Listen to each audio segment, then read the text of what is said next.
done? Ain't nothing to it but to do it, brother. Let's roll. In a world where Carolina Panthers fans have an insatiable thirst for Panthers news and opinions, only one podcast roars ferociously. It's the C3 Panthers Podcast.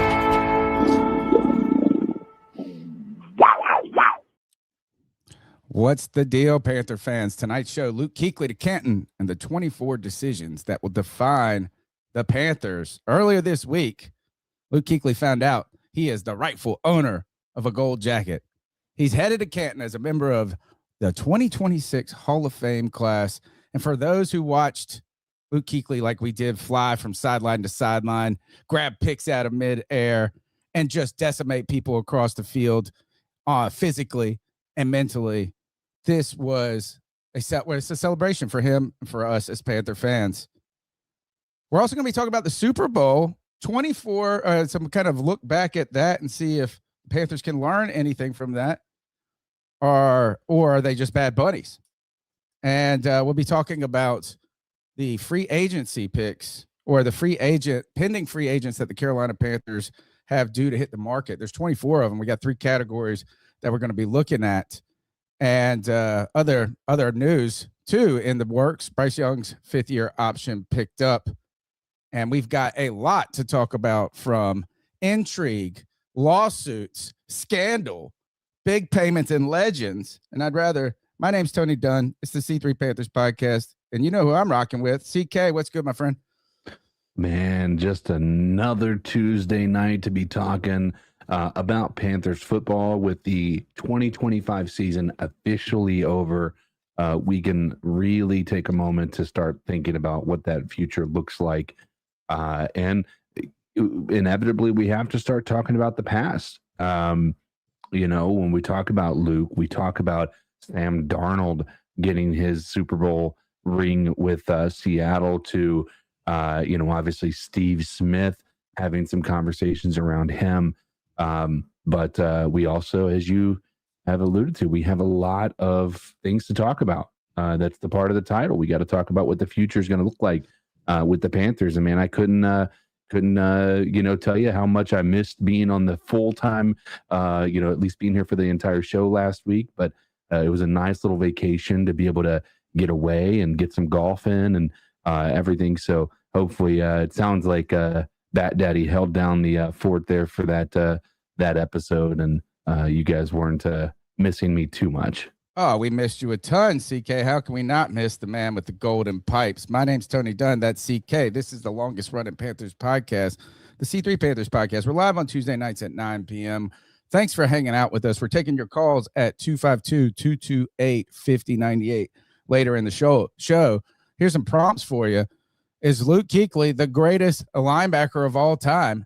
Where would you rank him on? I mean, obviously, if we're asking that mug's got to be on the Mount Rushmore. Who are your Mount Rushmore of linebackers? What can the Carolina Panthers learn from the Seattle Seahawks? And how much fun are you making of, I guess it's not fun to make good to make fun at somebody else's tragedy, but how much fun are you making of the Atlanta Falcons right now? CK will fill us in on James Pierce's story later in the show. Do us a solid, smash the thumbs up button, subscribe, be a part of the chat. It's wonderful. We're thankful for you guys hanging out with us. You can call into the show, and if you're listening on Spotify or iTunes, be sure to leave us a 5-star review. We got to get those. We don't push that. I don't push that and suggest that enough. It could help us, because a couple of 1-stars have ruined our, I don't know if I can't even see our stats because I don't know how to log in or whatever. And I can only rank myself one time, and I rank myself 6 out of 5 stars. No, I'm kidding. All right, CK, the Super Bowl. What number was this again? This was 60.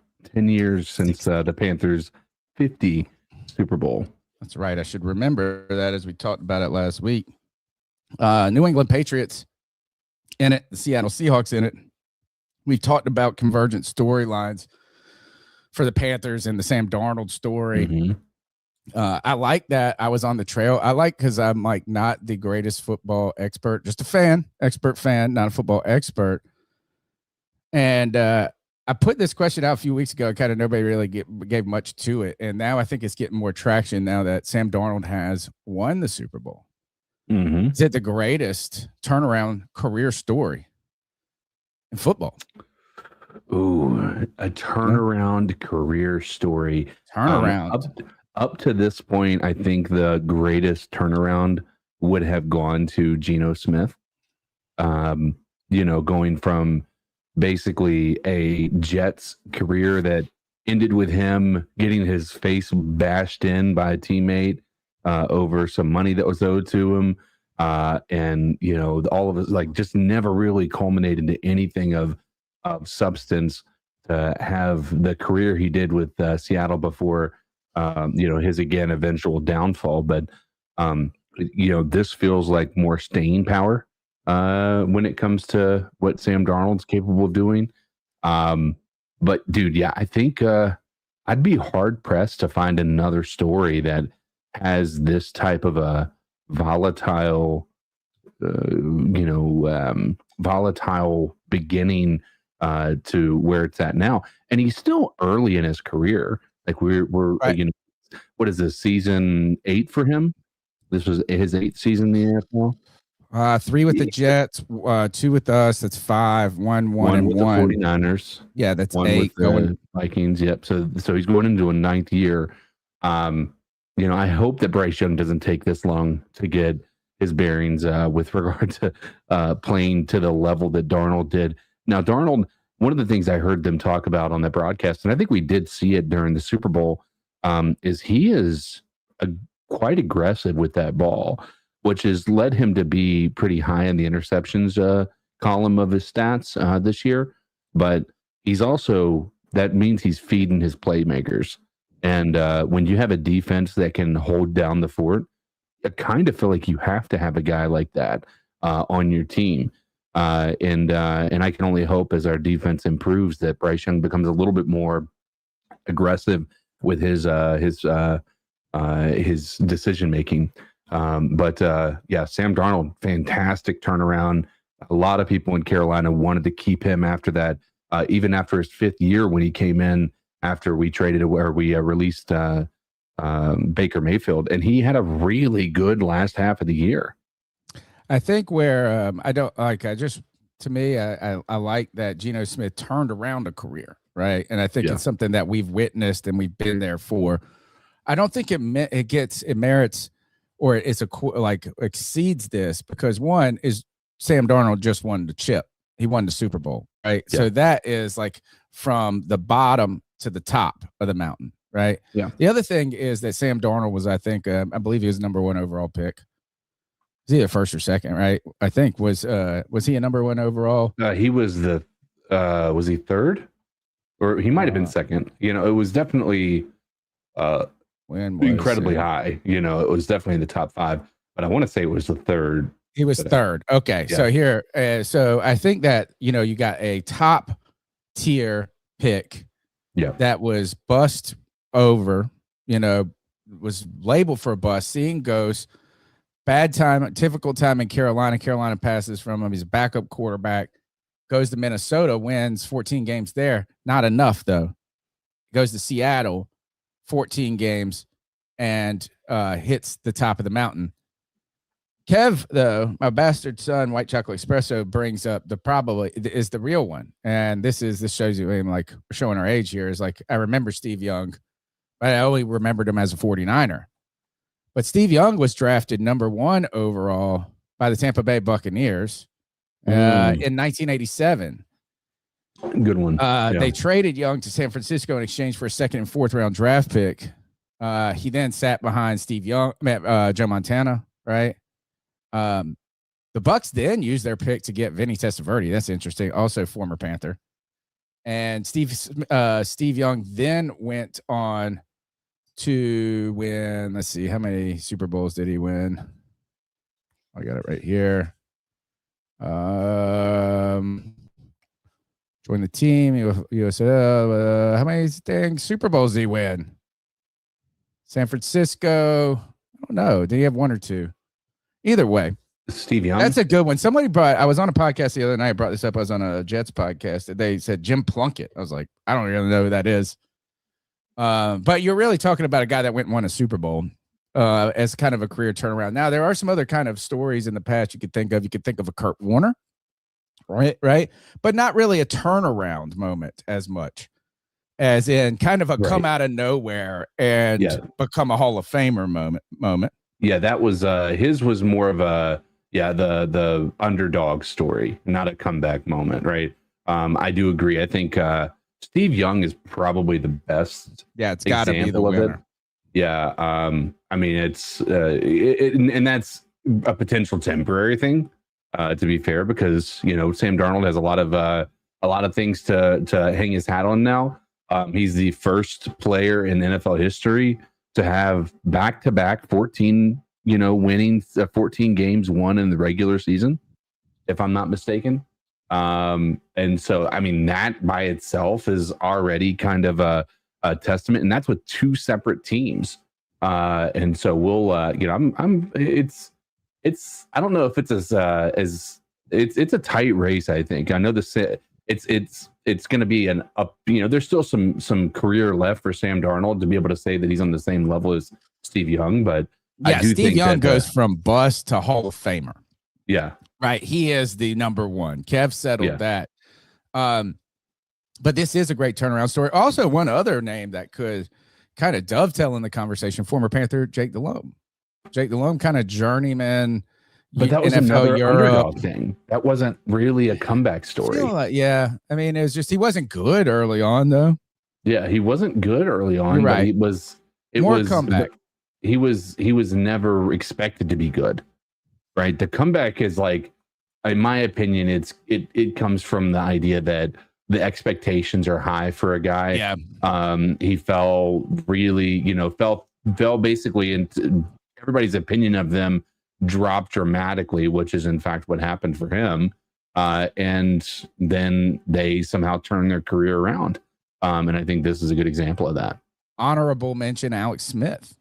Number 1 overall pick. I don't know. Fizzled out in San Francisco, was able to come back and make the playoffs. He was not good in San Francisco. They moved on from him. He went to Kansas City and made the playoffs. He got hurt. And if you guys don't remember, his first few seasons were tough, but he started to play really well there towards the end. And the only reason that he lost his starting position was because Colin Kaepernick came in and blew the doors off the place. But Alex Smith had taken them deep into the playoffs, at least the first year of Harbaugh, maybe. Because he was playing during that Baltimore 49ers were Harbaugh versus Harbaugh in the Super Bowl.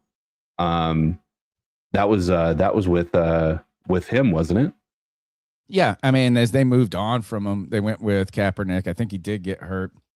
Tough start to his career. Definitely not the winner. Steve Young is hands down the winner. CK, let's get back to the Super Bowl. What was the score? 28-14? It was, 28-14. And that's 29. Oh, I was off 1 point. 29-13. 29-13. That's closer than it should have been. That score by itself made it feel like it wasn't as bad as it was. But really? That was a bad game for the Patriots. Very okay. Bad let's game. Talk about it. Your thoughts on the Super Bowl? You got them. I think that maybe it's just I'm so used to being a Panthers team. Yeah, like the fact that they walked in 9. I think it was 9-0 at the half, and while they weren't able to do much or anything, I thought their first drive they moved the ball a little bit, couldn't do anything at the end with it, but then it fizzled out. The fact that it was 9-0 at halftime, CK, is like I thought that the Patriots defense was playing very well, and that they, while it was clear that Seattle was the better team, this was like a Panthers, Ron Rivera type Super Bowl, John Fox's type game, to where they were able to remember when John Fox said a punt is a good play.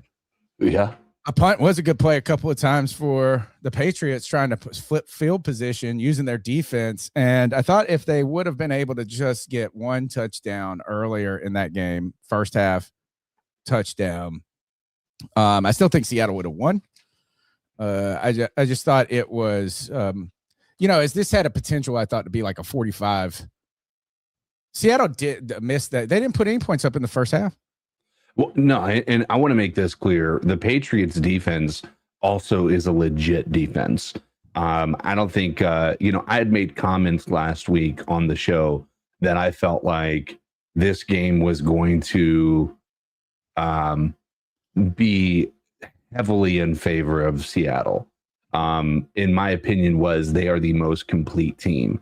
And I think we saw that. Now, even with an offense as explosive as they have been, they still did struggle, but they were able to do they were able to do a lot on the ground. And they were able to essentially make things work in their favor because they didn't have to worry about the Patriots doing anything offensively. Yeah, they didn't have to do a lot offensively by not screwing up offensively. They did enough. Yeah. I feel like every year that, we're all, I know the media is, but I think fans are. I mean, we are. I'm sure I am to a certain degree. Is we're faddish, like is the trendy, and it's kind of like you're always like, what can we replicate? What is it about these teams? But I've thought about this several times in the past, and and maybe it's because we're so shell-shocked by trying to find that elite quarterback. Even with Cam, it was fleeting in a sense. It was short-lived. Yeah. And there was an argument that is like many people say he's not the elite quarterback, but an elite player. Right. I almost feel like how do you win a game? Not a game, but like if we were playing darts and I just tried to go for the bullseye every time and I shot really low percentage, but high payoff shots. Every now and then you hit one, and it really just changed trick. Every now and then you get a Patrick Mahomes.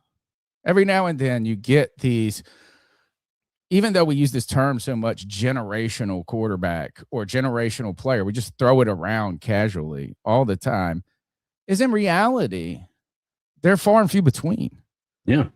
And I almost wonder are your odds, if we were like if we had a Vegas odds setter for us, are your odds better in pathway to winning a Super Bowl, one Super Bowl, not multiple in a row and dynasty and stuff like that, is to build a really dank ass team and get a quarterback that is good enough? Do you have better odds of doing that, or do you have better odds of finding a one in a lifetime type quarterback that can always have you there each year? I think that it's becoming clear that the quarterback may be the easier answer than everything else. And I say that because right now there are more teams with a franchise quarterback than I feel like we've seen in the NFL in the history of the NFL, I would almost argue. Really? I mean, if you think about it, you have your franchise quarterback in Baker Mayfield. You have your franchise quarterback.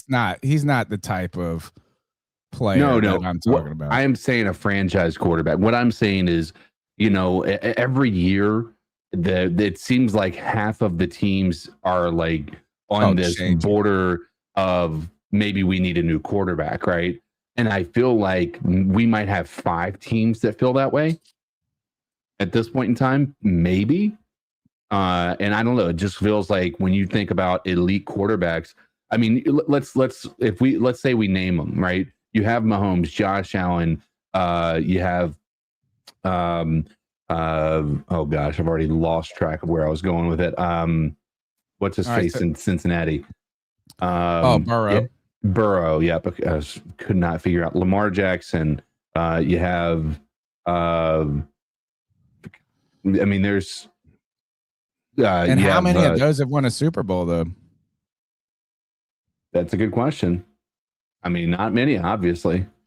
And I feel like it's just difficult to find that guy. Like, I feel like you're always just searching so hard, and it's just kind of luck. Like, how many misses are there trying to find that guy in the draft or whatever it is?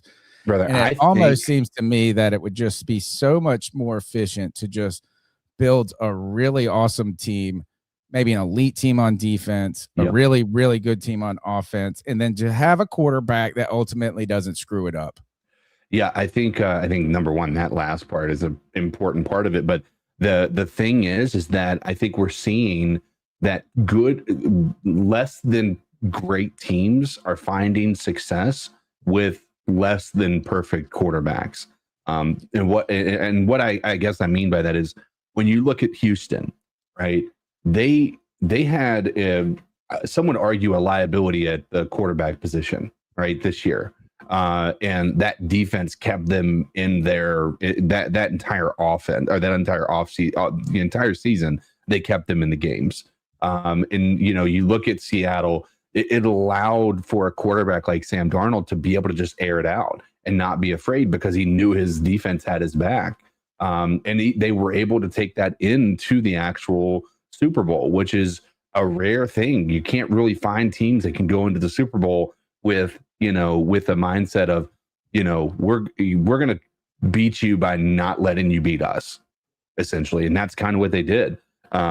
Dude, the Seattle blueprint is a real one that the Panthers have to look at, because right now we all agree that Bryce Young is not going to be an elite quarterback in the league, right? We can all safely say that he isn't going to be a Mahomes, Josh Allen style quarterback. It doesn't seem like it yet. There's no reason to set that as the bar for success. Right. Is just because he was a number 1 overall pick, you could say, look, is that as long as he's a good quarterback. But with the good quarterback, you have to be able to build around them. And that's why I think the focus has to be making sure that this year, in my opinion, has to be heavy on the defensive side. Like there's again, I want to say this clearly, and I want to make sure it's understandable what I'm saying.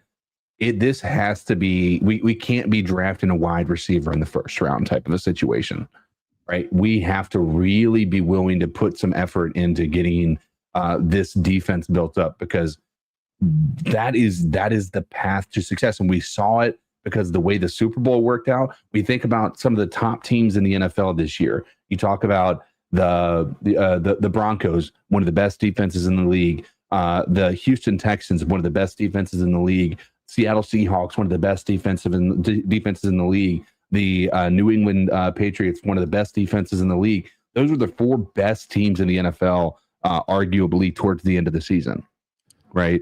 Yeah. Defense wins championship. It's been a same forever. Yes. What is it about those defenses? We can't neglect it.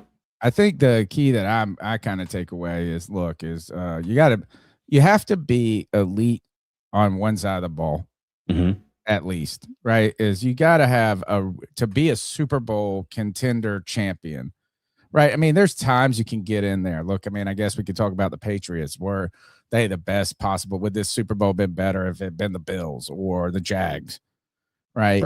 But I think that to be really realistically, to think that you have a walk in there and have an advantage to win, is you have to have one side of the ball has to be elite. Like it has to be like top 5, top of the league.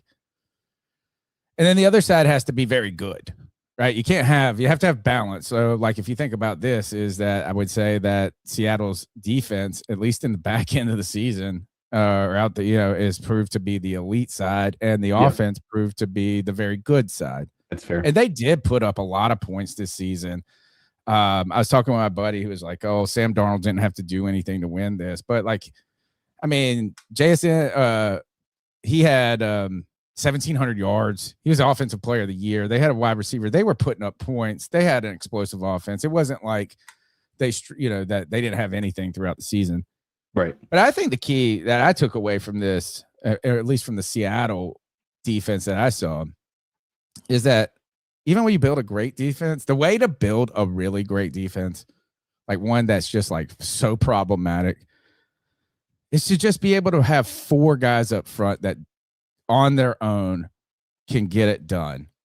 Right. Is that to have 2 really good guys, a fastball pitcher in like a Myles Garrett or like a Von Miller? You go back to like kind of Von Miller with Denver. Do you need like one player that's getting like 15 sacks and the other guy's just being pretty good? I don't know what the formula is, other than if you can trot your 4 guys out there and beat their center, their 2 guards and the tackles just like that. That was the problem. And then it gives you so much latitude and freedom to mix it up more when you need to. Mm-hmm. You're not dependent. I would go back to the 2013 Panthers defense. To me, that was the one that had that. It's just like these 4 guys alone on their own, stop the run and create problems. And then the other stuff is like, because Seattle secondary is very good, like very good. Like it's like they had these other players, but I think it allows them. And if we want to dovetail this to Luke Kuechly in a second, is like how good Luke Kuechly was able to be the great player he was when the front 4 in front of him, we had Starr and KK and those guys really doing damage, and he could play so free and with his intuition and things like that. And so I don't think the Panthers are actually that far away. And from being able to do that, I think there are one really good player on the defensive front to being close to being problematic, because I think if you bring it, I think Derek Brown, Urlacher, I mean, he showed both in the run game and in disruption and pass rush. I think you got an elite player there. I think Turk Wharton suffered with a lot of injuries.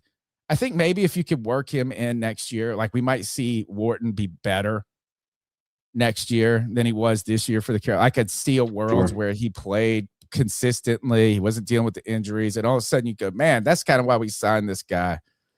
And if you bring it and you get one more dude, I think it will allow maybe some of these other guys from go to average to good, or from good to very good alongside. So I don't know. I know that the Panthers, it feels so off for our defensive front, but I think if Derek Brown is healthy, I mean, like and Turk Wharton becomes a player, and you get Bobby Brown III maybe contributing, and then you go find an edge guy in some capacity, whether you call him an outside linebacker, whether you call him whatever that you do, that I really think the Panthers, that could all of a sudden elevate the defense very quickly to being significantly better. And they weren't terrible this year either. I mean, they weren't. Yeah, it wasn't a bad. I was not giving them very much credit through a large portion of the year. I think they were better than I anticipated them being. I still think that has to be the primary focus on the offseason. We cannot afford to continue to hope that that good offensive play is going to be the answer, because it's not worked for us up to this point. And we just, what I mean by that is not that a good offense doesn't help, but we have other needs that we have to focus on to be able to actually succeed in the league right now. Other thoughts on the Super Bowl? Any opinion on Bad Bunny? Do you want to talk about that at all? I honestly, I think that is a nothing burger. I don't think it matters at all. I think people are they're just looking for something to be mad about at this point in time. That was going to be my message.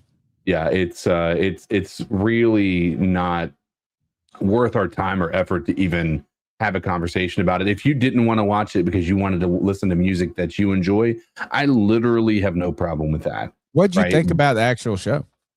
I didn't even watch it. I didn't watch either one. And I didn't watch either one of them. And it wasn't a political stance. I just, I've never watched Super Bowls for the Super Bowl show, or the halftime show. So I'm not, I have no opinion on the matter of what it was like. But I will say this much from the things that I've heard. It was a very good show. It was well produced, I thought. Like a good production. There was it was flowing. It was a lot of cool things. Like the fact that I didn't understand the words is just a deficiency on my part for not speaking Spanish. I would like to point out that Puerto Rico is part of America. part of America. And I'm with you, CK, is that I think is that if it's that bothersome, I think that if I just can't see how it's so bothersome, right? Is like where it's like so disruptive to your world that it makes you upset. I think it's kind of faux rage, or like we just want to be upset to be upset. And then I tried to think about this is like, I might not be able to understand the words. My friend, was it, gosh, what's his name? Rev Rico, I think he said, not Rev. He said something like, if you can say online that you understand the words to Migos and their but rap, and that's the problem. You wish you could, but you can't understand that either. And I just kind of tried to console myself with the idea of there's probably 100 million Americans every year that don't know the words of what's going on. And this is just what it feels like to be Spanish speaking in the United States, except for now we're the ones that aren't Spanish speaking. It's like, so, I mean, I was like, oh gosh, I'm like, oh man, I should be so mad that other people go through this hardship of, right. Dude, the funny thing is like, I actually know people in life that were like, I'm turning it off. I'm not giving them any ratings for that halftime show and all of that. And it's legitimately like the weirdest take to have. Like, I'm all for people doing what they feel like they need to do to, to enjoy it. I have no problem with that whatsoever. But it's really not worth your sanity to have this focus, on this particular situation. I don't know. It's just really not a valuable conversation to have. Yeah, I think. I'll be curious to see how many people that are upset about this performance generally watch the Super Bowl. Period. I heard my dad say something about it, like, you're gonna watch the Super Bowl. Like, it was like, and he's like, I think everybody should turn off. And I was like, I didn't engage in the conversation, because I didn't know. I thought this was funny. I saw a cool meme. It was like, I didn't know who Bad Bunny. I always thought Bad Bunny, and they showed the girl, the Cash Me Outside girl. It was like, I was like, to me, I just thought this was Bad Bunny the whole time. Like, I didn't know who Bad Bunny really was. So it was like, I was like, I don't know how to comment on any of this. But I was like, kind of like, Dad, you don't watch Super Bowl anyway. So guess what? It literally doesn't matter. Yeah, exactly. All right. Some people thought it was boring. I found this. No, the Super Bowl. I thought it was okay. Yeah, I guess this just shows how much of a Panther fan I am. I'm like, this is football. I'm gonna punt as a play. Right. If I could be in this game and be down 9-0 at halftime, put the Panthers in, baby. Dude, this is exactly what Panthers football has always been, right? It's like play with a really strong defense, let your running game basically keep the ball game flowing the way that it needs to. I think the Seattle Seahawks, again, their blueprint is exactly what you want out of a situation like this. Like, it was like a masterclass in how to win a Super Bowl, and to be in control of it from start to finish. Luke Kuechly is being inducted into the Hall of Fame, right? And I want you guys can call in about. John B. Jenkins said he just put a call in, so. Let me see. I might fast track that real quick. But Luke Kuechly's being inducted into the Hall of Fame, and it has been it's fun. It's fun to see the Carolina Panthers, a legend, a guy who, when you really look at in what a very short career is, statistically just a remarkable career, right?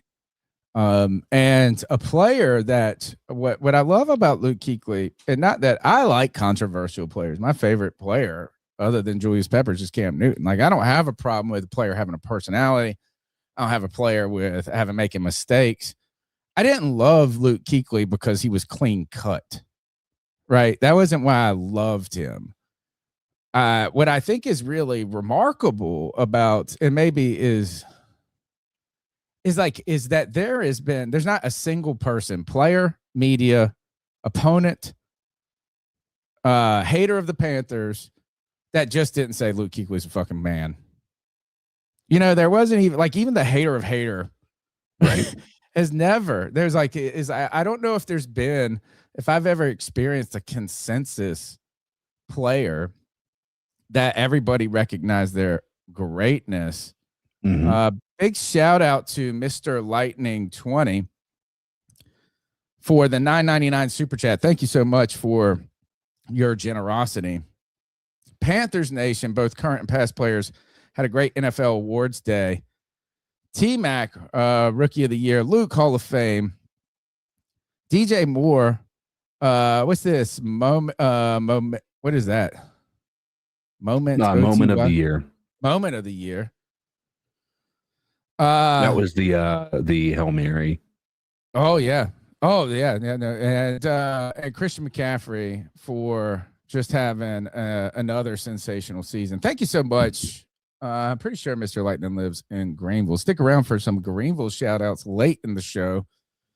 Some fun things to talk about. But a good segue here to Luke Kuechly and just how worthy he is of this Hall of Fame induction. He is, think of this, he is an all-pro 7 times in 8 years. Only Barry Sanders and Jim Brown have had a higher percentage of their career as all-pro players. And I guess that means they were all-pro every year. He is one of only 2 players alongside of Terrell Suggs to win Defensive Rookie of the Year and Defensive Player of the Year in consecutive seasons.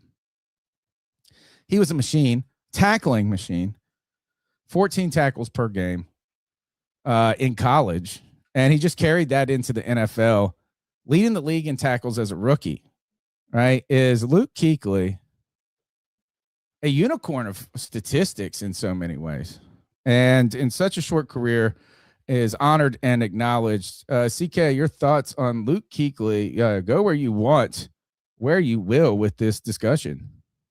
It's an interesting draft class, to say the least. I think there's a lot of people that most people are looking at Luke as a great player, but I do think there is some controversy around him versus Patrick Willis making it into the Hall of Fame. This is also going to be a question that I'd like to ask. And it's 2 parts to this question. The first one is, does the fact that he got in with the same class that Bill Belichick was snubbed going to put a bit of a damper on his Hall of Fame induction? Or is it a nothing burger? Are we really not going to ever really think about that in a year or 2 years or 3 years down the line? Certainly it'll be a completely nothing burger in 10 years, but you do worry that maybe there's going to be a part of it was he going to get in if X, Y, or Z had taken place or what have you. But additionally, the other elephant in the room is, how do you think Steve Smith feels after this? Because I will say this much, Luke had a great career.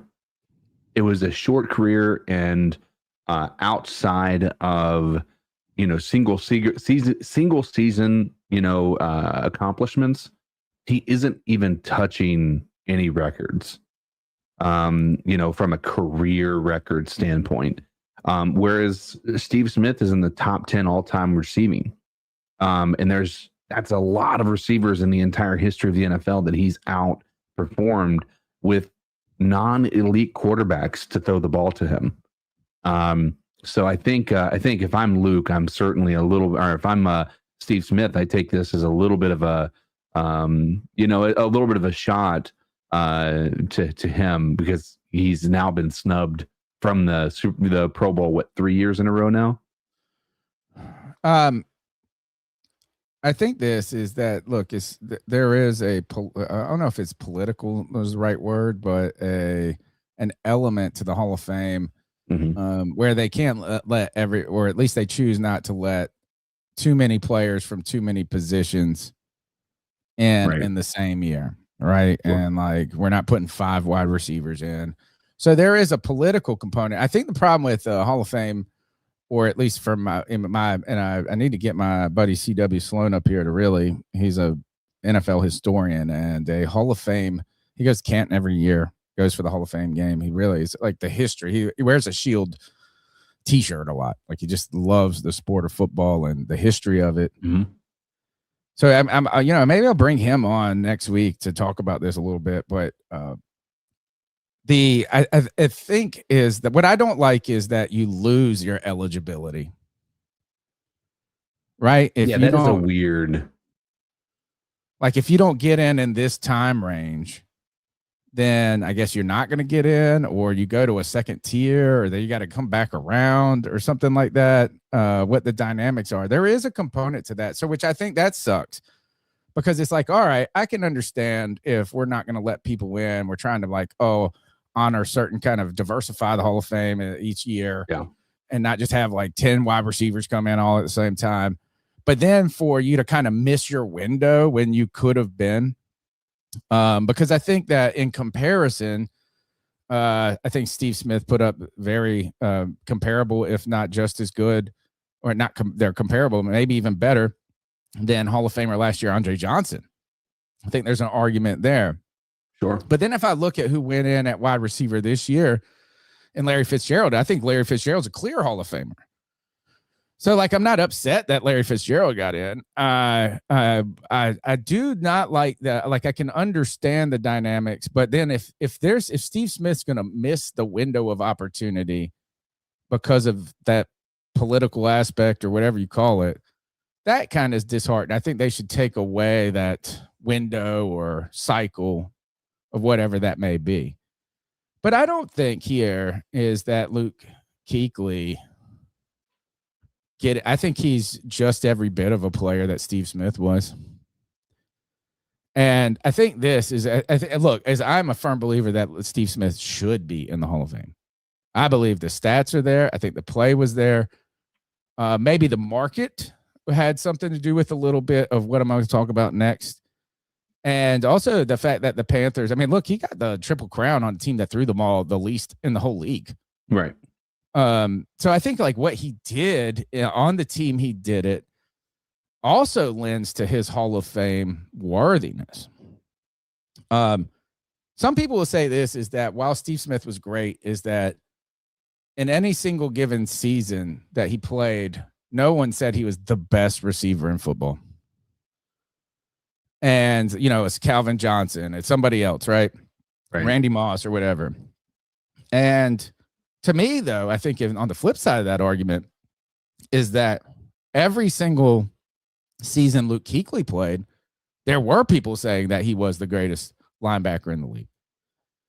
So some reasons why I think he is not only deserving, but a shoe-in, and this is right, is that are we honoring longevity? I think your career can't be too short. But I think his career was long enough. Right. It's like if this was 5 years, 5 years and he went 5 All-Pros, he still might even get it then. In 118 games, Luke Kuechly recorded 1,092 tackles. Mm-hmm. That averages to 9.25 tackles per game. That's more than Urlacher at 7.4, Ray Lewis at 8.9. He holds the record for the most tackles in a single game with 24 tackles. And despite being a middle linebacker, he had 18 career interceptions and 66 passes defended, which gave him a better per game coverage impact than both Ray Lewis and Urlacher. I think the fact that he's 7 years All-Pro, 8-time Pro Bowler, like to me is like he is the best. I mean, you could say maybe some years what is that there's an argument at the same time. Who was the guy? You always reference him, San Francisco. Patrick Willis. Right. So there might have been some moments where somebody said Bobby Wagner is the best at this second or Patrick Willis is. But I mean, there was a debate to be had about that. It wasn't clear cut. Is Luke Kuechly was the best many years. And in those years that those guys had great seasons, he was still in the conversation of being the best. So I think that Luke Kuechly, what I love this is, it's just, to me, it's sad is because I want Steve Smith in. I want Cam Newton in. Of course. I think another admirable part of Luke Kuechly's career is, again, Cam Newton, Cam sexual here, lover of Cam Newton. I can't imagine how many times that Cam Newton could be said that he wasn't the best player on the team in his life. But I think people could, I think that people could just still say Luke Kuechly was the best player on our team, even when Cam was here. Maybe not. Even in the 2015 season, Cam's having an MVP season, and Luke Kuechly's freaking balling on the other side. Listen, there's no debating it. Like, in my opinion, Luke had one of the most consistent careers at the position that we've seen as a Panthers fan, but in the NFL. And like you stated, from people inside the NFL, he's certainly one of the most respected from that perspective. When you see the likes of Bill Belichick, Drew Brees, Greg Olsen, even our, obviously some of the other, media within Ron Rivera. Ron Rivera, It's former linebacker on the 85 Bears. Here's some things that people said. You're talking about Bill Belichick, which we can talk about. We're not going to get lost in the snub. We will talk maybe a little bit later on in the show. Again, we'll revisit the Bill Belichick thing. But look, in the conversation for greatest coach, I think he's like a couple of games from the most winning coach ever, or the most wins.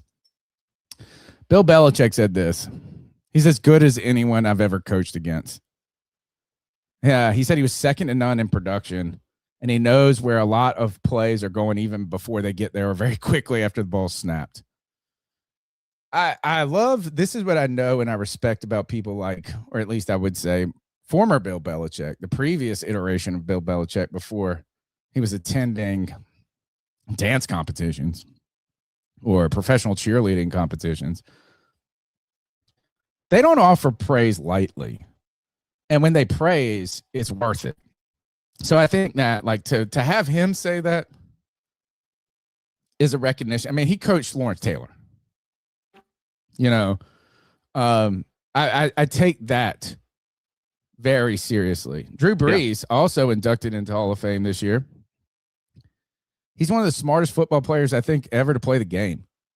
It's like two chess masters facing each other. If you get him with something once, you're not going to get him again. Like, he's filing that away. And I saw this move in 1987 in a New York City park where I played a former Russian chess champion, and they opened the game with this move.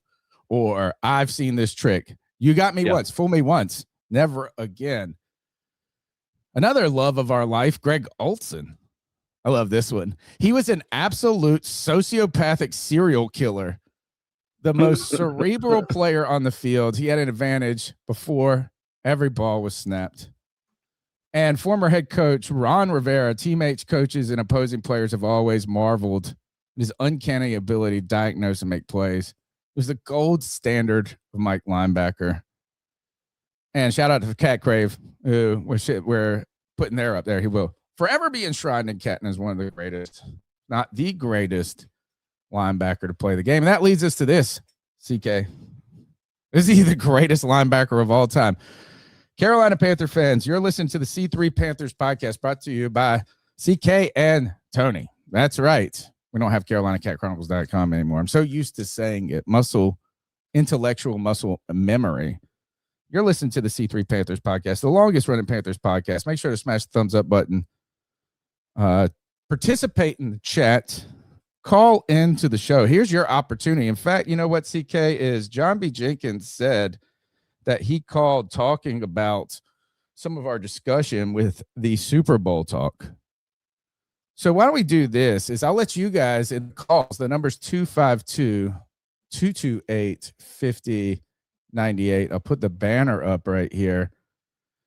You guys call in and you tell me, is Luke Kuechly the greatest linebacker in NFL history? Is there? What are the arguments for and against? It might not be clear cut, but can you make an argument that Luke Kuechly is the greatest? Certainly you can among the greatest. Let's see what John B. Jenkins has to say about the Super Bowl, Bad Bunny, or just people being mad to be mad. So what are your thoughts on catcalling? Yeah, it's pretty. You shouldn't do that to somebody. And how did that make you feel? Very uncomfortable. So how do you think catcalling makes the person feel? It feels good, like. Who's that cat sitting in the back corner with his face buried in his nose? Hey guys, it's John B. Hey guys, it's John B. Jenkins, and I'm just listening, and I had to call and comment about the Bad Bunny thing. Really, just the funniest thing I heard about it was a comedian that was talking about how, you know, on one shoulder you had like the devil on your left shoulder, which was the Bad Bunny halftime show, and then on the right shoulder you had the angel, which was the Kid Rock halftime show. And then he was like looking at both of them going, you both suck. And then he was like, you know, you got all these people upset that this guy over here is screaming, or, you know, he's like singing all in Spanish. Meanwhile, they're over here screaming bow da bow, bang a bang, diggy diggy, and that ain't even English. So, like you said, DK and Tony, I think it's a big nothing burger.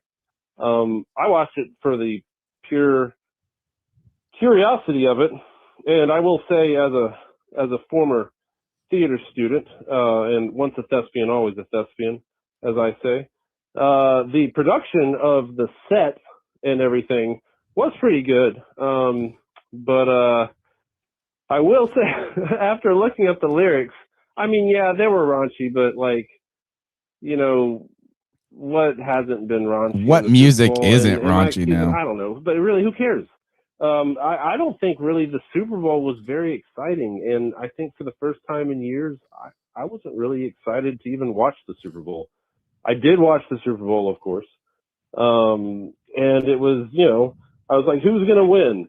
The former Charlotte high school quarterback or the former Charlotte pro quarterback? And to be honest, I would have been happy with, you know, the Patriots and Drake May winning because, you know, former Charlotte high school quarterback. But I'm really happy to see the story arc of Sam Darnold go from bust to Super Bowl winning quarterback. And CK, I had no idea if he's the only one that's ever won 14 games back to back. That's crazy. With two different teams, that is the case. Was the Marlboro Man. So I don't know. He always seemed pretty cool when he was here, and he will always have a special place in my heart for, oh, God bless his heart, he was trying to draw that Panther logo that looked like a ghost turd or something. I don't know. Anyway, that's all I got for right now, guys. As always, keep pounding Carolina Panthers. Keep pounding Panthers Rochelois, whatever league they may wind up in. Go Fish, and keep pounding C3 Panthers Podcast. John B. Jenkins out. Thank you, John B. Jenkins. I did think this set and that stuff was really cool. Like, I mean, I don't know enough. I wish, you know what I did think about CK is when that was going on is I wish Joe was here, Joe Riolano, who was Puerto Rican and who would have, wow, he had lived in the United States and kind of been distant away from Spanish enough, Spanish speaking, you know what I mean? Like as a kid, more fluent. I'm sure it dissipated in his older age a little bit, right? Is you know, just by how much you engage, but he would have understood the things that were going on. But I would have loved to hear him what he thought about like the homages to Puerto Rico. I mean, there's some things like the fact that it was in sugarcane, you know. Did I black out, or because when my monitors are blacking out occasionally, did you lose me, or am I still going? I think you're good. Okay, good. I guess I will just take these power surges as they go. I just thought it would, I thought about Joe Riolano. That's what I did. And that was heartening to me. And I think that was Ricky Martin in the show too. Yeah, it was Ricky Martin. Yeah. Which is like, that guy don't age. He looked like he was 40. Bad Bunny. Let's say, we just got another call in. So let's see what we got. Maybe this has got to do with Luke Kuechly. Is Luke Kuechly the greatest linebacker of all the time? We're talking about it on the C3 Panthers podcast. Let's go to Joshua. Luke Kuechly is a top 3 linebacker of all time. Luke Kuechly deserves his spot in the Hall of Fame, arguably first ballot, but we can take what we get. It's not about longevity. It's about his consistent productivity over all the years of his career. 7 to 8 years. Sure. He played at an all-pro level. Defensive Rookie of the Year in his rookie year, Defensive Player of the Year his sophomore year, record tackles. He is one of the greatest linebackers of all time, and I love the Mount Rushmore for linebackers with Lawrence Taylor, Ray Lewis, Dick Butkus. If there's any other name that can go in there, it's got to be Luke Kuechly. He deserves that spot. All right. That's his 4. Mr. Lightning 20 from Greenville. Thank you, Mr. Lightning. We appreciate your generosity earlier in the show. I see you around Greenville sometime. I can't wait to bump into you in person again, get you on the show, get you over here on the mic, man, as we're going to have more opportunity for co-hosts and fans going forward, too, to be a part of the show. Is Luke Kuechly the greatest linebacker of all time? Certainly among the top. If you want to make an argument for Luke Kuechly being the greatest linebacker of all time, you point to peak performance. Is that while Ray Lewis played nearly double the seasons, Luke Kuechly was defined by the high frequency of always being an elite player. Now, Ray Lewis was always a great player in my mind, but I'm sure there were years towards the end, like Terrell Suggs or whoever is like, Ed Reed becomes the greatest player. It's like He was the best defensive player on the team, Luke Kuechly, every single season he played. And I think he, if anything, you saw the crazy thing is I mentioned this when we were live doing shows in those moments. Is I was like, I feel like Luke Kuechly's declining in those last 2 years, and his decline was still among the best in the league. Right. That wasn't a decline, but again, Luke Kuechly, the argument for Luke Kuechly being the greatest linebacker of all time comes back to, first, his all-pro efficiency. 7 times in his 8-year career, 87.5% career rate, is the feat only reached by historical icons like Barry Sanders and Jim Brown. Again, the all-pro efficiency, the accolades, historical awards. There's only one of 2 players in NFL history alongside of Terrell Suggs to win Defensive Rookie of the Year in 2012 and Defensive Player of the Year in 2013 in consecutive years. The youngest Defensive Player of the Year. He remains the youngest player to ever win AP NFL Defensive Player of the Year award. That was what I was thinking of, CK, when we were talking before the show. On top of that, part 2 of the argument for him being the greatest linebacker of all time is statistical superiority, per game impact. When compared to first ballot Hall of Famers like Ray Lewis and Brian Urlacher, Kuechly's productivity on a per game basis is statistically superior. 118 games, he recorded 1,092 total tackles. That averages roughly 9.25 tackles per game compared to Urlacher's 7.4 and Lewis's 8.9. The single game where he had 24 tackles in a single game against the New Orleans Saints in 2013. Think about that. That's his defensive player of the year season. And for being a middle linebacker, he was incredibly effective in coverage. 18 interceptions on his career and 66 passes defended, which gives him better per game coverage impact than both Ray Lewis and Urlacher, who played middle linebacker. Another thing that people point to is Luke Kuechly being the greatest, the GOAT. The most common argument maybe is that Kuechly's mental supremacy, his processing speed, which transformed him from an athlete to a field general. And one of the things that I love about this is just his look. He's been compared to like the Peyton Manning of defenses, where he can analyze defensive sets and audibles, often shouting out the exact play that the offense was about to run before the snap. And like Bill Belichick compliment, he knows what's going on before the snap, and if he does it, he knows it shortly after the snap happens. That mental superiority.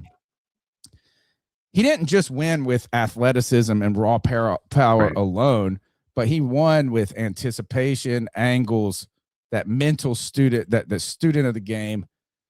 And it really leading the 2013 Panthers defense that jumped from 32 the year before into top tier status in 2012 as a rookie. The only thing I don't love about that discussion, CK, is he was a damn good athlete too. Like, I mean, it was like his intellect let him capitalize on his athleticism. And that's just what set him apart. Like, I'm not saying I don't like it, is I just don't want to take away from him as a fool around, destroy people, sideline speed. And I guess processing allowed him to play faster than everybody else. Yeah, I mean, it was he was the quarterback of the defense, and where we've seen people.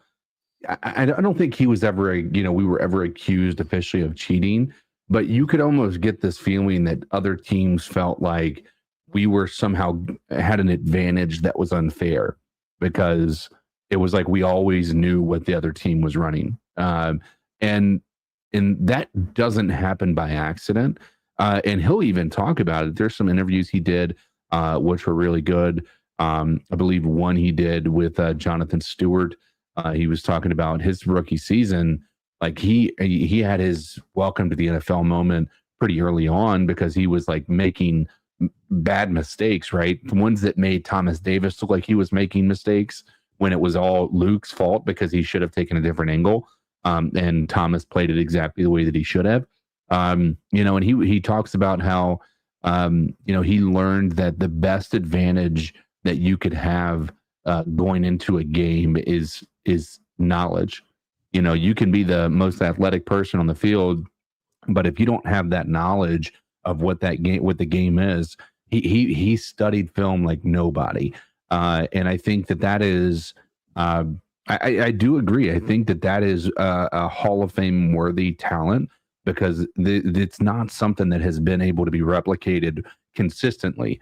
We do have the occasional, one game experience with a certain, with a linebacker on another team or something like that. But I don't think anybody's had the consistency that Luke has had, through his career. Not just from the high level play that he had, and even when his athleticism wasn't winning the game, it was his mind was still working really well. I think he was on a downward trajectory just as he was deciding to take the retirement path due to, I think, probably the concussion stuff and all of that. It's no doubt to me he deserves to be in the Hall of Fame. I do think that the only issue I have with him being in the Hall of Fame is that I do think that I personally believe Steve Smith should have been the first Panther outside of Peppers to make it into the Hall of Fame. Luke Kuechly also broke the PFF system, just to let you know. All-time PFF grade, Luke Kuechly holds a 94, which is second all-time among all linebackers behind only Patrick Willis. He had a 90-plus PFF score in all seasons. Grade 90 or higher, the most of the position in the historic match, surpassing Khalil Mack's 6. And in 2015, he broke the PFF's metric, CK. Mm-hmm. Luke Kuechly broke PFF's system when his raw grade was 104.9 on a scale from 0 to 100, which they then had to adjust, I guess. His dominance right there. So if you want to talk about why Luke Kuechly is a Hall of Famer, here are the reasons, or here are some of the reasons. His consistency, peak performance, all-pro consistency, statistical per game impact, the field general, aka Peyton Manning, football IQ of the defense, and advanced analytics to where he could break a new metric in the days of early merging analytics. So if you want to argue that he is Hall of Fame worthy, those alone right there are. The question that we are asking, or in some ways we can ask, is he the greatest? And it's kind of a flawed question, right? Is because what is the greatest? You know, what's the greatest cheeseburger? What's your favorite cheeseburger? And when we say the greatest, sometimes you take away from other components that were of, these are people of greatness. Some people may argue that Ray Lewis, because of his longevity and leadership, while Luke Kuechly may have had a higher peak efficiency, Ray Lewis was the standard for sustained excellence and pure intimidation. Luke, also, he's got a Super Bowl ring. Lewis played 17 seasons to Luke Kuechly's 8. He recorded an NFL record 2,059 tackles and was still a Pro Bowler at the age of 36. Yeah, different type of person. Yeah, 2 Super Bowl rings, Super Bowl MVP. So if rings matter, which I think that adds to the argument. That's why I think a Mount Rushmore, the great of greats, how you maybe change the game. And if anything, Ray Lewis just made people poop their pants, dude. I mean, people are just scared of that mug. So while Luke Kuechly was a student of the game, Lewis was, just put fear in the hearts of players on the other side. And those are pro players. So the idea of a pro player being afraid of a man, I always think that's crazy. Is like, you're like, oh shit. It's like, you're the toughest dudes in all of the world in a sense. And this guy is scary. Who's the guy that was the Pittsburgh Steeler? Also a linebacker. Oh gosh, what was his name? You're cutting out a little bit, but did we lose you? Oh, there you are. Started with the Steelers, went to the Browns. Not Joey Porter. He was actually an undrafted player. Why can I not think about this? James Harrison. James That's Harrison. it. James Harrison. Just a fucking terrifying man. To be the doggest of dogs, to be wolves out there and to be like, holy shit, this mug is a damn, what's that big wolf in the damn Game of Thrones where it's not even a real wolf, it's like a super wolf. Oh gosh, why can I not have, I literally have it on the top of my head. Anyway, I know we all know it. Somebody's in the chat's gonna say it. It's like the idea that you're terrifying among terrifying men is interesting. An interesting component. Then you have the Brian Urlacher. I don't think that Urlacher is like the greatest of all time. I think he is a great. But he was the prototype for modern 2 Tampa Bay middle linebacker. And some argued that his physical range was just as good, if not greater, than Luke's. He was better as a blitzer. Wolf, by the way. What's that? A dire wolf. Dire wolf. There you go. Urlacher was significantly better as a blitzer, recording 41.5 career sacks to Kuechly's 12.5.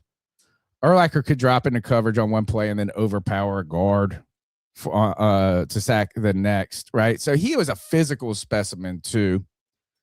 He had coverage range. He had game-wrecking ability. He had some big-time games where he recorded 19 tackles on a Monday night game. So you have that. I mean, Urlacher among the greats. To me, I think this, though, is there's an argument for guys that played in an era that people weren't prepared for. Mm-hmm. And to me, Lawrence Taylor's the guy. I mean, that's that dude. I love if he could smoke crack and then go into the game and do this. The thing I love about what he was, I didn't really get a chance to watch him play. Like when he was playing, it was during a period in my life where, I was young enough to where it wasn't really interesting to me to watch football. But when you go back and watch the documentaries on that dude, like it's unreal what that dude brought to the football field. He was violent as can be. Yeah. I mean, literally, he would show up. He was talking. This is the thing right here is Taylor had 132.5 sacks. Like what the fuck is that stat even right? I'm going to have to double check that number. That is insane.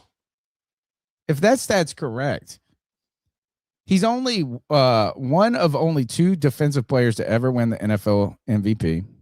Mm-hmm. He hunted quarterbacks. You want to talk about a guy that instilled fear? How do you have all of these crazy numbers? And the dude there was games where he just showed up in the second quarter. And when I say showed up in the second quarter, he didn't get to the stadium to the second quarter. He'd be out partying. He'd be like, he played better when he was hungover. He was like this. I was like, man, I'm going to go. We had a little of that in Greg Hardy. I swear Greg Hardy went into the locker room and did blow. I swear this day. And then there is so that guy, man, it was a revolution. It was like LT was a player that it was like that nobody had ever seen at that time.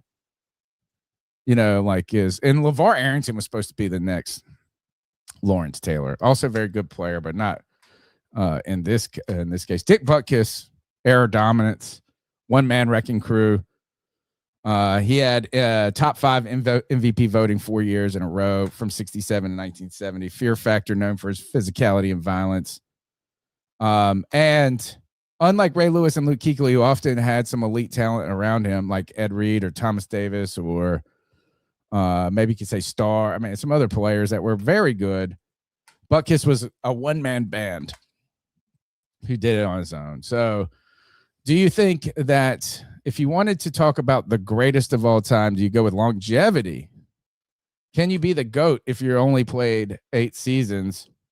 Versatility, Urlacher and LT gave you more sacks.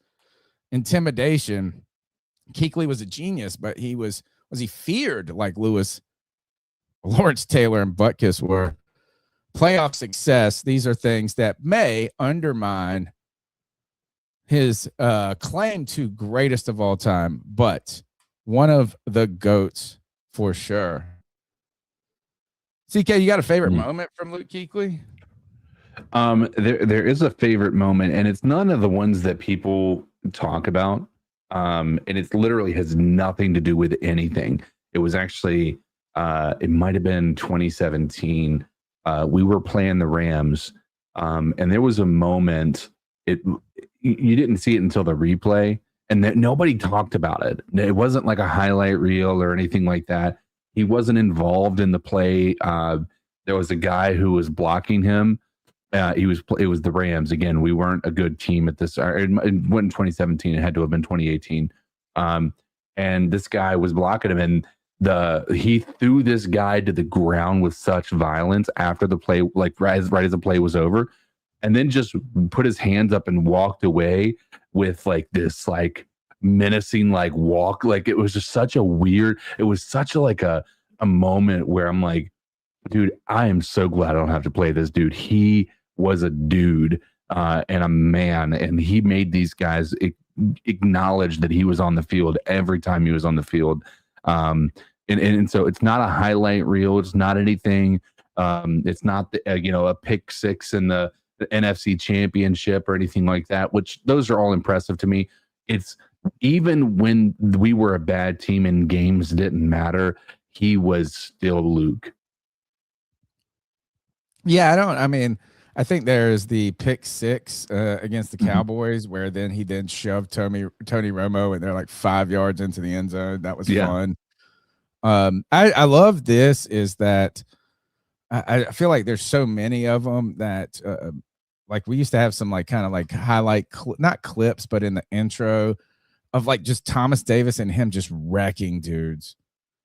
Like it's like, and that's what I want to talk about when I mentioned like is like I don't want to take away like while we all focus on him, like how much of a student he was, but he really played fierce too. Like he played, people call him like the Clark Kent, where he's like the nice guy, and then he goes into the phone booth and he's a different player between the lines. But there was the tenacity that you're talking about, CK, that does stick out. Is like this mug wrecked people.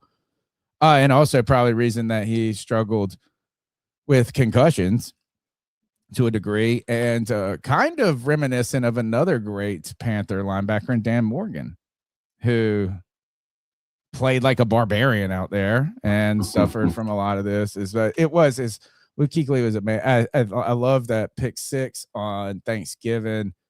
Didn't he have a pick six in the NFC Championship? Yeah, it was the NFC Championship. He had a pick six. Because that was the one where the dude fell out of the stands. Which one was that? It was the dude fell out of the stands. You remember that? That was that the NFC Championship? Or was that that might have been Seattle. I think they just go back and watch his rookie year and his 2013 year. And then it's incredible that we kind of just go back. It kind of gets lost and washed in just so many. It is crazy plays.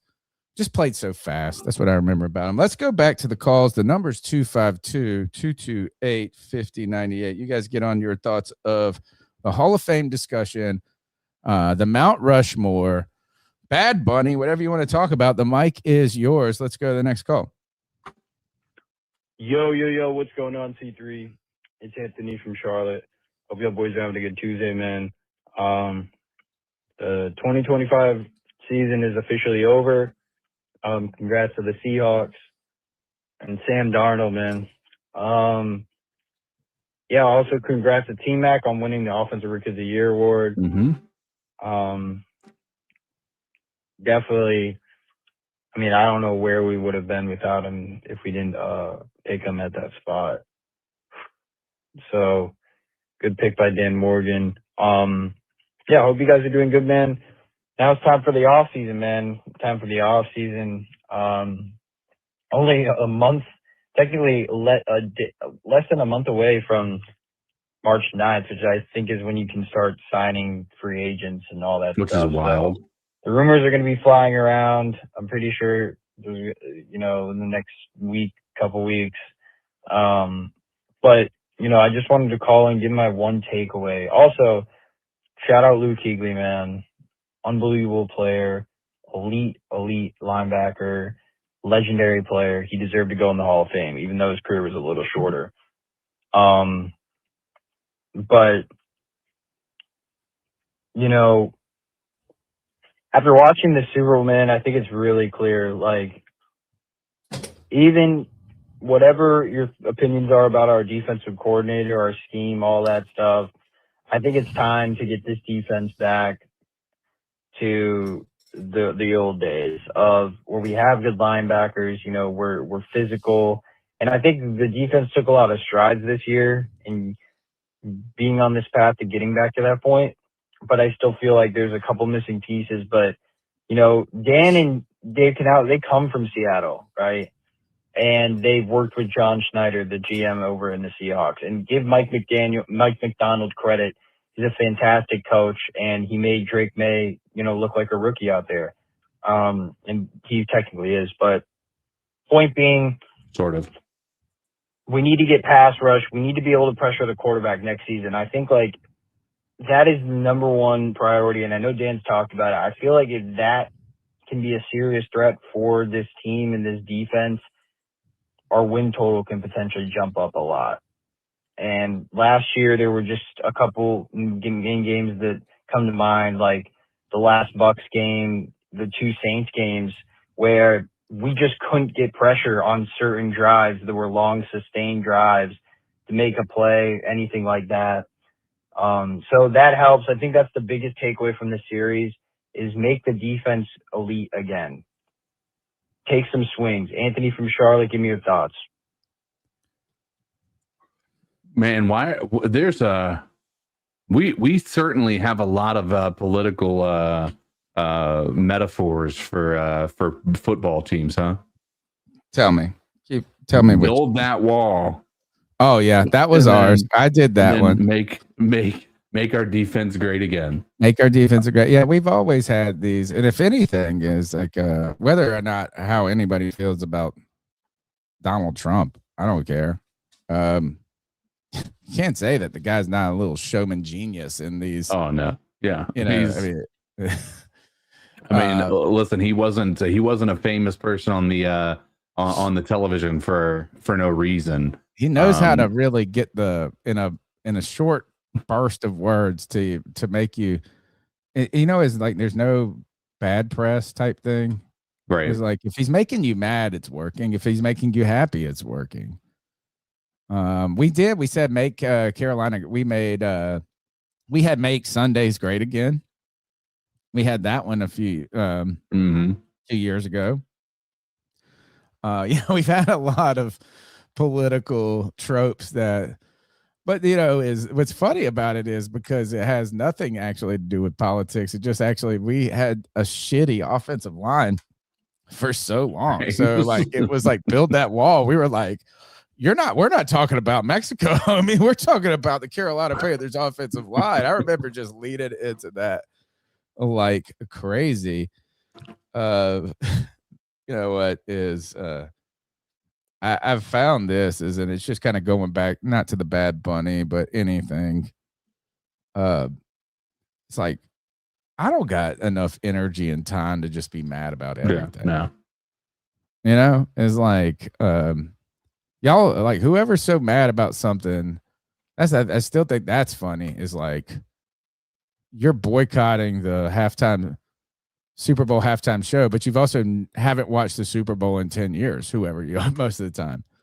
Like you actually don't even watch the Super Bowl. So you are boycotting. You're actually boycotting it when it matches whatever your view of what a good show would be. I don't know. It's just like, and then how much is political grab? All of this is, I got other shit to be mad about, and I'll ice that up. Like the squeeze on the middle class of America. We should be mad about that. Let's go to Lucas from Forest City, who's congratulating Luke Kuechly. What's up, y'all? It's Lucas from Forest City. Luke, congratulations to the Hall of Famer, Luke Kuechly. I can't believe it, man. Hall of Fame. I'm so proud of him. I'll never forget when we were playing Seattle in the playoffs in 2015, and he picked six Russell Wilson and brung that sun gun into the end zone. And before you know it, and I think it was either right before or right after, Jonathan Stewart, 80-yard touchdown. And it was like 2 or 3 minutes into the game, and we were already up on the Seahawks 14-0. Awesome game. One of my favorite memories. And then another one of my favorites when we were playing the Cowboys that year on Thanksgiving, and he just destroyed Tony Romo. A legendary player. I just want to call in and give one of our legends props. Congratulations, Luke Kuechly. Keep pounding. Thank you very much for your call. Let's go to the Hope Dealer. What's up, C3 Legion? It's the Hope Dealer checking in real quick. What a great time to be a Panthers fan. Man, Luke Kuechly is a Hall of Famer. How you like that? And not only that, but Teteroa McMillan, officially the Rookie of the Year, Offensive Rookie of the Year. What a great time.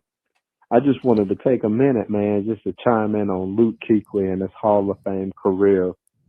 You know, what a wonderful representation of Carolina Panther football Luke Kuechly was and still is, in my opinion. For me, thinking back on Luke Kuechly's career, he's the smartest player I've ever seen on the field. He seemed to always know what was going to happen before it happened. He was so physical. You know, he wasn't the biggest or the strongest many times, but he was so physical and tactical in the way he played and always gave top effort. But what I really always loved about Luke, in addition to his game, was his character, man. What a guy. What a guy, you know? So what was y'all favorite Luke Kuechly moments, man? For me, I love the pick sixes that he had, and I think it was actually think it was in 2015 versus Arizona and Seattle. Crazy, man. But thinking back on Luke Kuechly's career, just want to give a congratulatory call to, in my opinion, the best linebacker to ever play the game. But anyway, this is the Hope Dealer. Everybody out there, keep pounding. Thank you. Congratulations to Luke Kuechly, if not the greatest of all time. Definitely among the Mount Rushmore and the greatest Panther linebacker of all time, CK. You can say that. Yeah, I think there's nothing wrong with that. I mean, it's we might have Dan Morgan in the conversation for if he can turn this entire franchise around as maybe the greatest Panther of all time. But yeah, as far as the greatest linebacker, that's going to be Luke all the way for right now. I want to shout out the C3 chat from Loud Pack. Oh, Luke. I love how Luke watches film with an Xbox controller. Frog out of pan. Luke. And all of you guys from the Real AP. What's good, my brother? Happy Tuesday. And I like this one going back to the Hope Dealer. This is kind of an irony of this is Luke was drafted 1 year before we started the podcast. We started the podcast maybe in October of 2013, where it was like, Joey and I were like, I was trying to let's try to figure it out. I'm going to build this website first. And we had built this website and the team just was so dominant on defense and was playing so well. I was like, we just got to do it. Like, just screw it. If we didn't have a good name, we didn't have any of the setup. I mean, it was a different era in 2015. You're figuring everything out. 2013, excuse me. But the idea was to wait till 2014. I was like, nah, we got to get in on this. So I'm glad we did that. But VR, the Hope Dealer, college dude was a beast. Funny part about this is both Joey and I, the year before, we kept our friendship through distance, living in another state. We'd call each other, talk about the game after the game or at halftime. Panthers were a way for us to stay connected as best brothers, right? And in 2012, Joey Urlacher wanted Maurice Claiborne. Marcus Claiborne? Either Maurice or Marcus. Marcus Claiborne? Claymore? Maurice sounds correct. He was a cornerback, kind of physical skill set to be top quarterback. He holds the honor. The irony of this is we didn't get Claiborne. We drafted Luke Kuechly out of nowhere, and you're like, oh, we got John Beeson. Just the kind of typical thing, which is actually interesting. If we go to what happened with Seattle, is like you need to build on your strengths, and you don't just always need to think about what we need. Is like you got to – their defensive front was just horses and horses that they could rotate into great players and very good players behind them. But this Luke Kuechly, we wanted Claiborne or Claymore, whatever the hell his name was. I can't remember. Claiborne. Interesting and ironically is Luke Kuechly is going to the Hall of Fame, and largely for his intellectual prowess, while Claiborne is notably known for having the lowest Wonderlic score in the history of football. There was an argument that he just put his name on the test and then walked out. That's what some people said.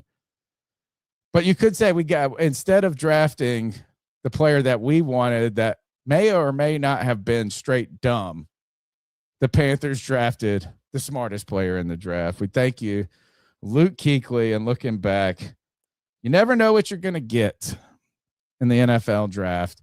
Don't latch on to a player too much. Learned that with Bradley Roby, drafted Kelvin Benjamin. I don't even know. Kelvin Benjamin, one great season. Bradley Roby may have made a little bit of a difference. Don't draft a nickel corner in the first round either, I guess, is another argument. Let's go to the calls. John B. Jenkins back. Hey, guys. John B. Jenkins here. And I wanted to welcome everyone to football season. That's right. We've got football carrying us all the way from, well, almost to the end of the NFL. Pretty close. But to the very beginning of training camp for sure. We've got the National Arena League, the NAL, starting on February 28th. And they're doing a $30 package for all of their games this year. This is something the IFL did last year. It actually helped them increase their broadcast. They ended up getting a deal with a couple other sports networks. I'll talk about that here in a minute. But I know it's $30 for minor league football, but the NAL is some awesome minor league football. You can watch teams like the Omaha Beef, and if you haven't seen their orange field, you should definitely check it out. Anyway, the NAL starts on February 28th.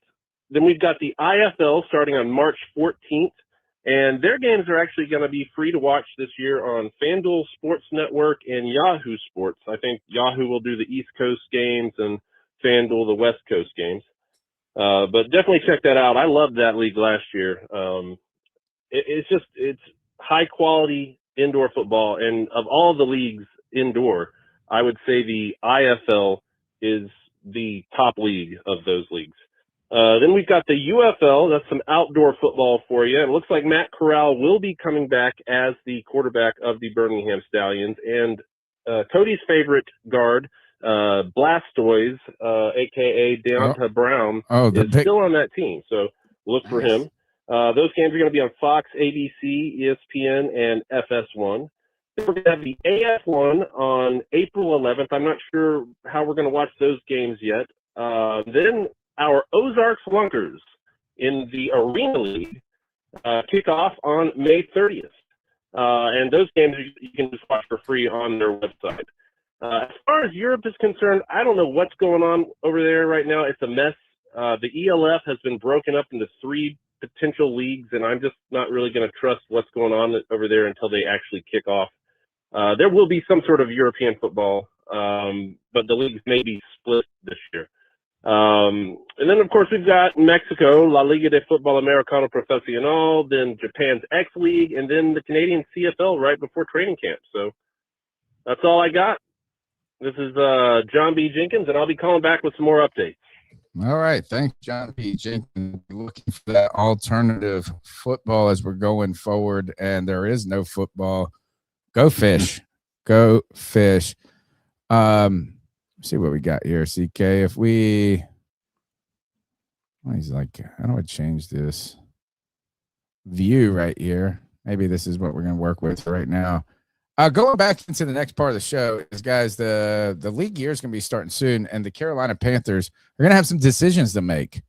24 decisions that will define the Panthers' 2026 season. And we're not going to go through all of the names on there's 24 free agent CK.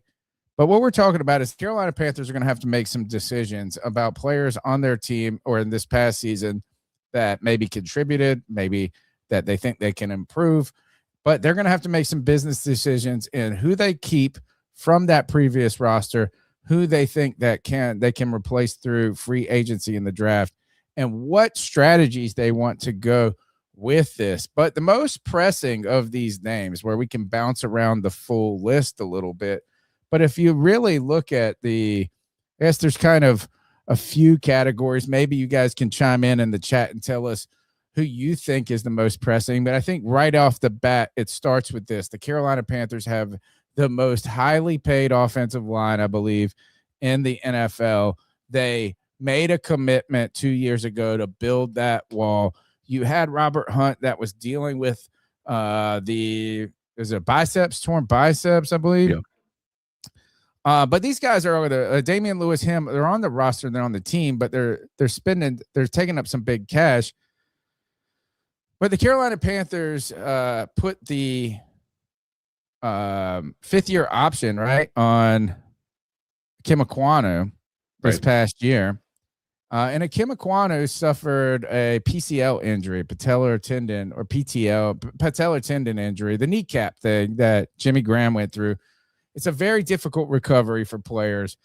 That looks like it's 6 months at the best, 12 months at the better. And what I've learned from injuries in sports is very few people other than Adrian Peterson defy their timeline of what doctors say they can come back from. Now, they might be able to play, but they might not be the tippy top of their game by any means along that moment. So with the Ikem Ekwonu sideline, the offensive line really becomes a conundrum, or it becomes difficult to deal with, which also makes this free agency discussion even more important, more pressing, and potentially more problematic for the Carolina Panthers. CK, Cade Mays, starting center, allowed 0 sacks,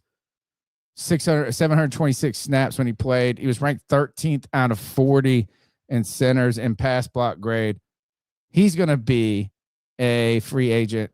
You get Josh Ninjman, who's that swing tackle who has been serviceable and good enough at moments when Ekwonu was out or in times that were needed. He's on the block for free agency. And also role players, Austin Corbett and Brady Christensen. The Carolina Panthers have some work to do on offensive line. CK, how do they, with these players in mind, what do they do, or are they looking elsewhere? This is such a hard decision because I think we don't want to completely neglect our offense, but I also see the situation at what it is, and that is that we do have a problem at offensive line. And we do have a major question when it comes to what we're doing with Ikem Ekwonu. We've already picked up his 5th year, but there's a very, very high chance that he doesn't play a single snap on that 5th year option. And with that, I don't anticipate him to, honestly. Yeah, I mean, I think there's a few parts that we would have to figure out. Like if we're a competitive team, and our biggest concern, or maybe whoever we have playing at left tackle is a liability, then I could see it happening in maybe a situation like that. But I agree. I think at this point in time, I don't see any evidence that we're going to pursue the that we're planning on him coming into play this year. They can't be counting on it, right? So they have to plan otherwise. You're 100% right. If we go into next year with this mindset that Icky is going to somehow be the guy, and we really have to plan for him to be not a part of the organization for the entire year. And because of that, you do have to, I think you have to, where we, at one point we're saying we have to sign Icky, it would be malpractice to do that at this point. Yeah, there's no way they're signing him now. Right now is you're sucking up the 5th year option at this point. And arguably is you're not expecting, you have to prepare for a season without Icky. And if you're Ekwonu, you got to hope that you're really, for him, I think ideally what will happen is that somehow his recovery would be fast tracked and he could get in a few games at the end and play well. That would help sweeten his short-term deal with the Carolina Panthers the following year. I think that what will happen with Ekwonu, and it's so unfortunate and sad, to be honest, for him, I really feel for him, is that you went from looking at about to sign an extension, whether or not you think he's the one at the top or whatever, is that he's good enough, and you don't need to go back to the draft. Is like you spent time developing him, and now he's probably looking at a 1-year deal. That and a friendly one to prove that he can play after this injury, and then the hopes that he plays well enough that can land him a 3-year deal afterwards. So the question is, CK, with that in mind, out of Cade Mays, Yash Ninjman, Austin Corbett, and Brady Christensen, who do you prioritize? And I think, to me, I think you got to prioritize Cade Mays here. Yeah, I think you don't know what you're getting at center. Not know it. You don't know where you're going elsewhere. You got a player that's playing very well at their position. That's familiar with the system. That's familiar with Bryce. That's familiar with Dave Canales and all of this. And I think it would be better to sign, if you had your choice between Mays and Ninjma, either or. I think Mays, and then you hope to either dip into the draft. Might be difficult to start on rookie. Find another swing tackle. I would rather overpay Mays a little than to overpay Ninjman a little. I think that's reasonable. I think instead of putting too many resources, I would put Mays at the forefront of offensive if our offensive line needs.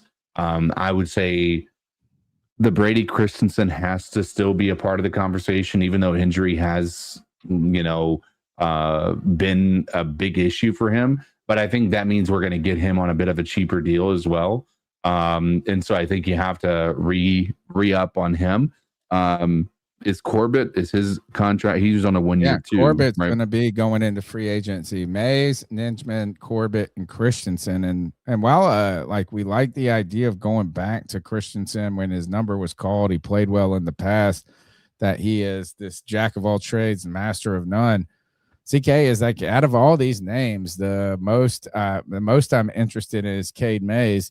The least I'm interested in is Austin Corbett. Yeah. And the most I don't care about, sadly, is Brady Christensen, because whether or not we care or Cody Lackney cared, these coaching staffs don't give a shit about this dude. They signed him and then didn't play him a damn snap. Well, he got injured early on. He still was always on the raw. I don't know. I didn't see him play at all this year, really. I can't. Every time that somebody went down, maybe earlier in the season he had injuries, but there were a lot of moments where we had to have some fill-in players. Yeah. It felt like they always went with another guy. Well, I think this year they signed him, and I think that he went down pretty early on in the season, along with Robert Hunt. I want to say their injuries were very close to one another.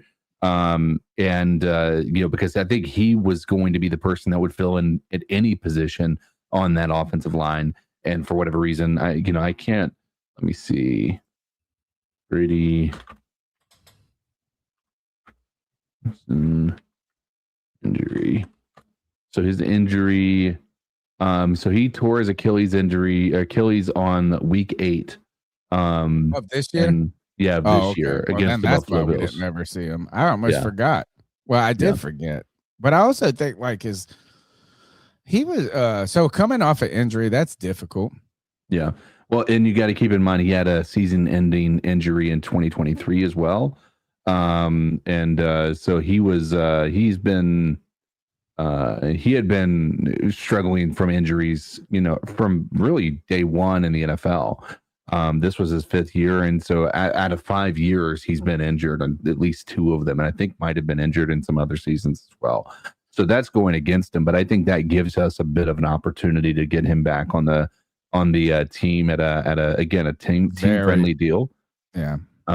So that's Cade Mays, Brady Christensen, letting Austin Corbett go, focus on maybe building through the draft. We have some opportunities there. But at the end of the day, I think that we have to stop the bleeding on paying this offensive line a significant amount of money anymore, because while I agree we need to build the wall, we have some really good players on the team already on the offensive line. I think it's time we start develop some of these guys. Out of this list of Cade Mays, Josh Ninjman, Austin Corbett, Brady Christensen, I rank them as Cade Mays. Make it a priority. Ninjman, let's get it done. Draft a rookie in the first or second rounds to hopefully fill in, step in, or study in, or get coached up in the time that Ninjman's there as patchwork. Right now, I have really, as somebody who is like hoping that Brady Christensen worked, is that and admires Austin Corbett for his tenacity from coming back so many injuries. Those two guys are at the bottom of my list. Mays and Ninjman top. I think Cade Mays has got to be done, or else you're trying to address too many things, and then you can't address the team as a whole. Another question facing this free agency goes to the Rico Dowdle dilemma. 236 carries this season. Rico Dowdle with 1,076 yards, 6 touchdowns, 4.6 yards per carry. Dowdle was a force. He was explosive mid-season to where he was ultimately able to dethrone Chuba Hubbard as a starter after an injury. They brought Chuba back. They put Chuba in, tried to do this split carry thing, and Dowdle was a hot hand, but that hot hand went cold late in the season.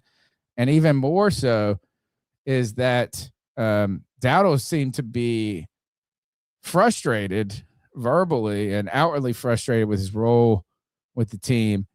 I don't think that the decline in his performance, and maybe even Chuba Hubbard, looked better late in the season as he started to be fully healthy. But I still don't think that Rico's decline was solely because of him, but also a decline in the Carolina Panthers offensive line to where they just weren't effectively able to run the ball and also win against teams with much better run defenses. But to me, this isn't a dilemma. I think it is an unfortunate but necessary thank you for your service, Rico Dowdle. Mm-hmm. I don't see how the Carolina Panthers can prioritize giving Rico Dowdle any money right now if they're still dealing with Chuba Hubbard's contract. And on top of that is you're hoping, at least this guy right here is hoping, for a star that has been troubled by injuries from the moment he was drafted to the moment he hit the field. Jonathan Brooks. If you could get this guy to play a season, I think we'll forget Rico Dowdle right away. Chuba Hubbard's under contract, and you also have the youngin in Etienne. I just don't think the Carolina Panthers don't afford Rico Dowdle, who needs to get as much money as he can. Yeah, he's going to go and try to get money somewhere else. He's going to have to probably sign another 1-year deal. He had a great beginning to this, middle of the season, but it really fell off, and you really lost a lot of that explosiveness for some reason.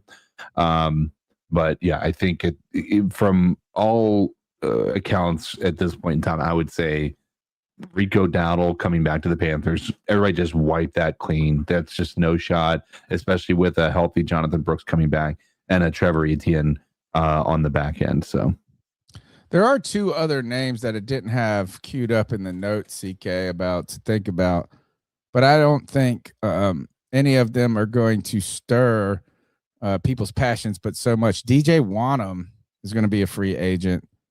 Had some moments for the Carolina Panthers where he played a little bit better than people expected him to play. Mm-hmm. Battled injury this past season as well. But a guy that was thank you for your service.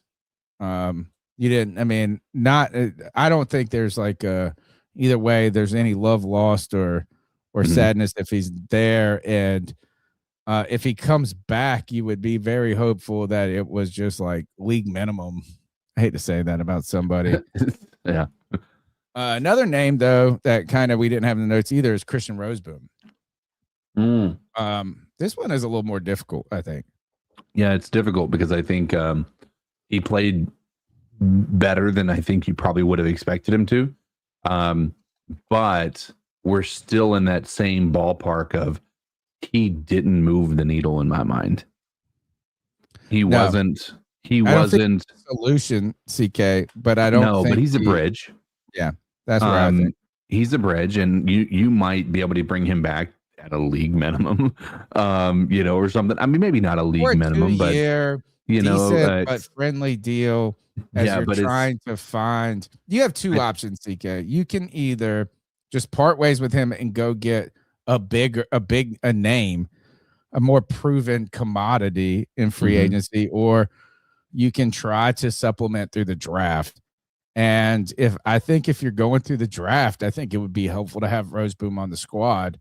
I think if they part ways with Roseboom, they're forced more into being interested in a proven, experienced, ready now guy who is also a needle mover, more so.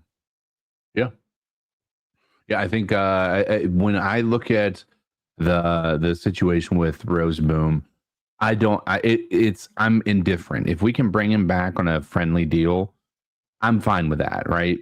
I'm also fine with letting him walk. I sincerely do not feel like his existence on this team really changed where we were going as a team. And so if they bring him back, I think it's a good bridge, especially if you're not drafting a middle linebacker in the draft. If you're planning on getting one later on in the draft, then bring Roseboom back. He can be a guy who shows him the ropes and eventually is able to take over that job from him. But again, Roseboom is not an exciting player for me to where I'm like, we need to put him at the top of the priority list. Right. Yeah, I agree. And I think that is, I think the concern with just parting ways from Roseboom is not having, it's to just say we have Trevin Wallace and we're going to hope that we figure something out. Right. That would be the concern. I think if you part ways with Roseboom, you do have to think about me being more aggressive at a sooner fix and an improvement. Like you don't get a lateral, you don't go out maybe and get another Roseboom and draft a player because Roseboom played well enough to be competent, be out there playing, and then you bring in a player you hope is going to supplant him. So I think I think that's more interesting to me of a discussion than obviously DJ Wanham for instance is the DJ Wanham, isn't he on a contract longer, or was this his last year? He's going into free agency. Okay.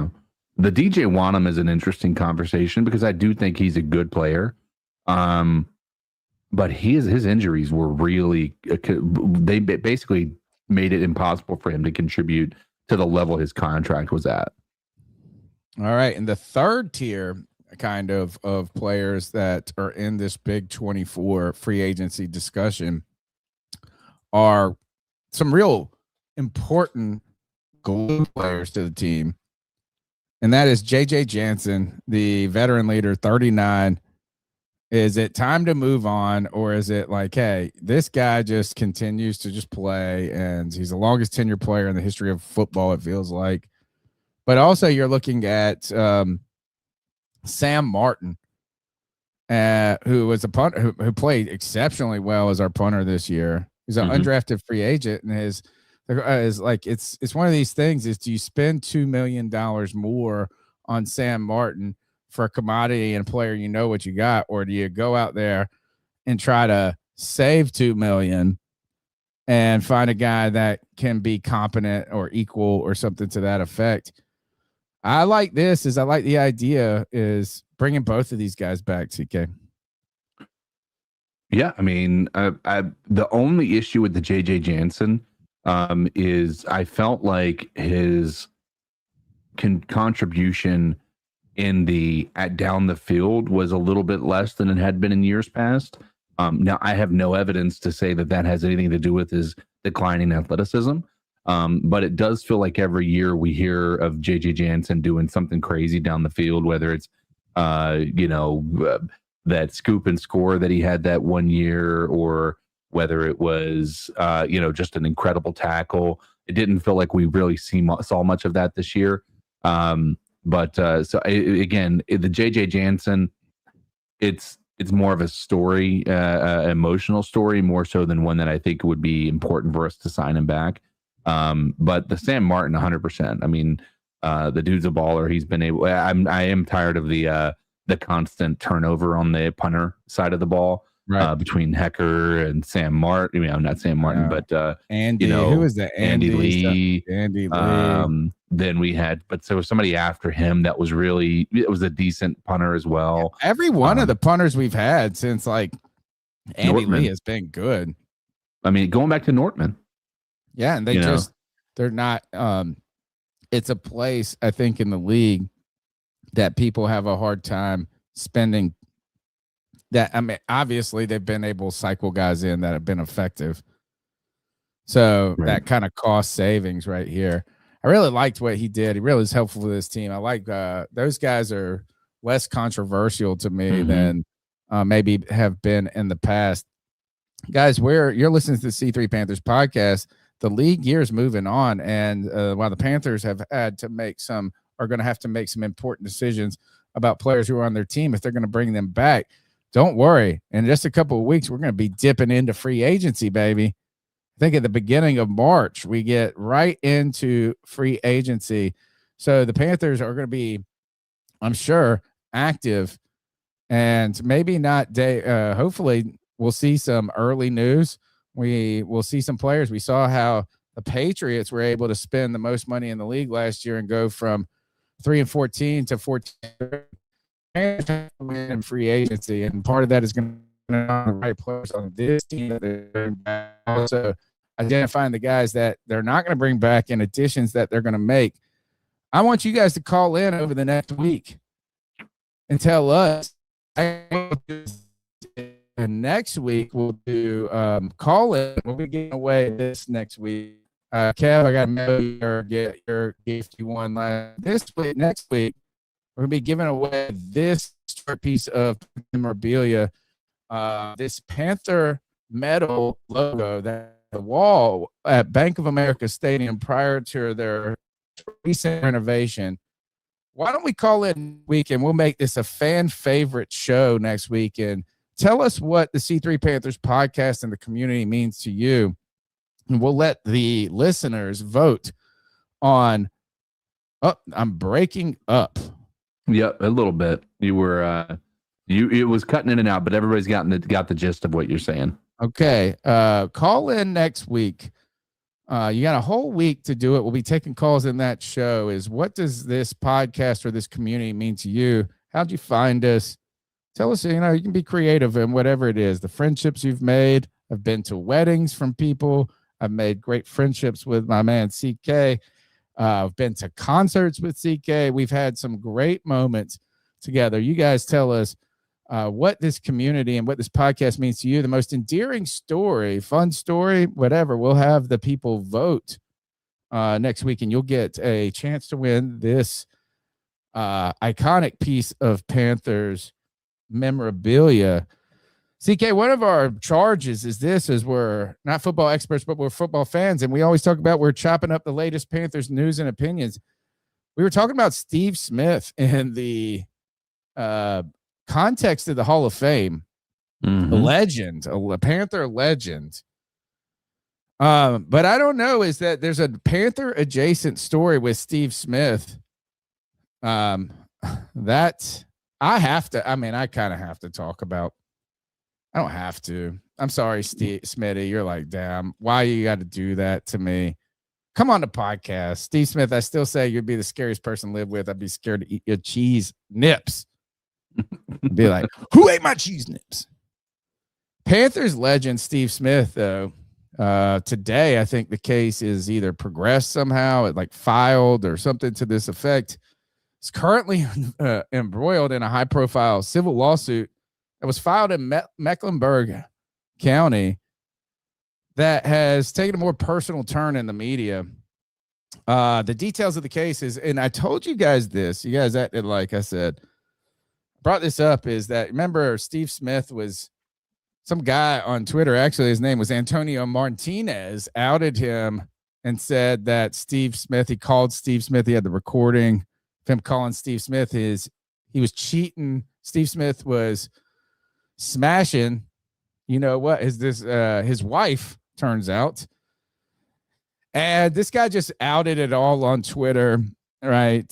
Steve Smith, the guy called him, or I think he called Steve Smith, and Steve Smith called him, whatever. And Steve Smith, I guess I'm sorry, right? We had this moment. But I told you guys, I said, look, dude, there might be something with this loss of affection. There's a loss of affection law in North Carolina. I was assuming that this happened in Maryland, but this was filed in North Carolina. The details of the case are Antonio Martinez, a former member of the Baltimore Ravens marching Ravens band, filed a lawsuit against Smith in May of 2025 for allegedly having a month-long affair with his wife, Nicole Martinez. The legal claim is that the suit is filed under North Carolina's alienation of affection statute, commonly known as the home wrecker law, which allows a spouse to sue a third party for destroying the love and affection of a marriage. The allegations, Martinez claims that the affair began in September 24 while Steve Smith was filming an NFL Network show in Baltimore.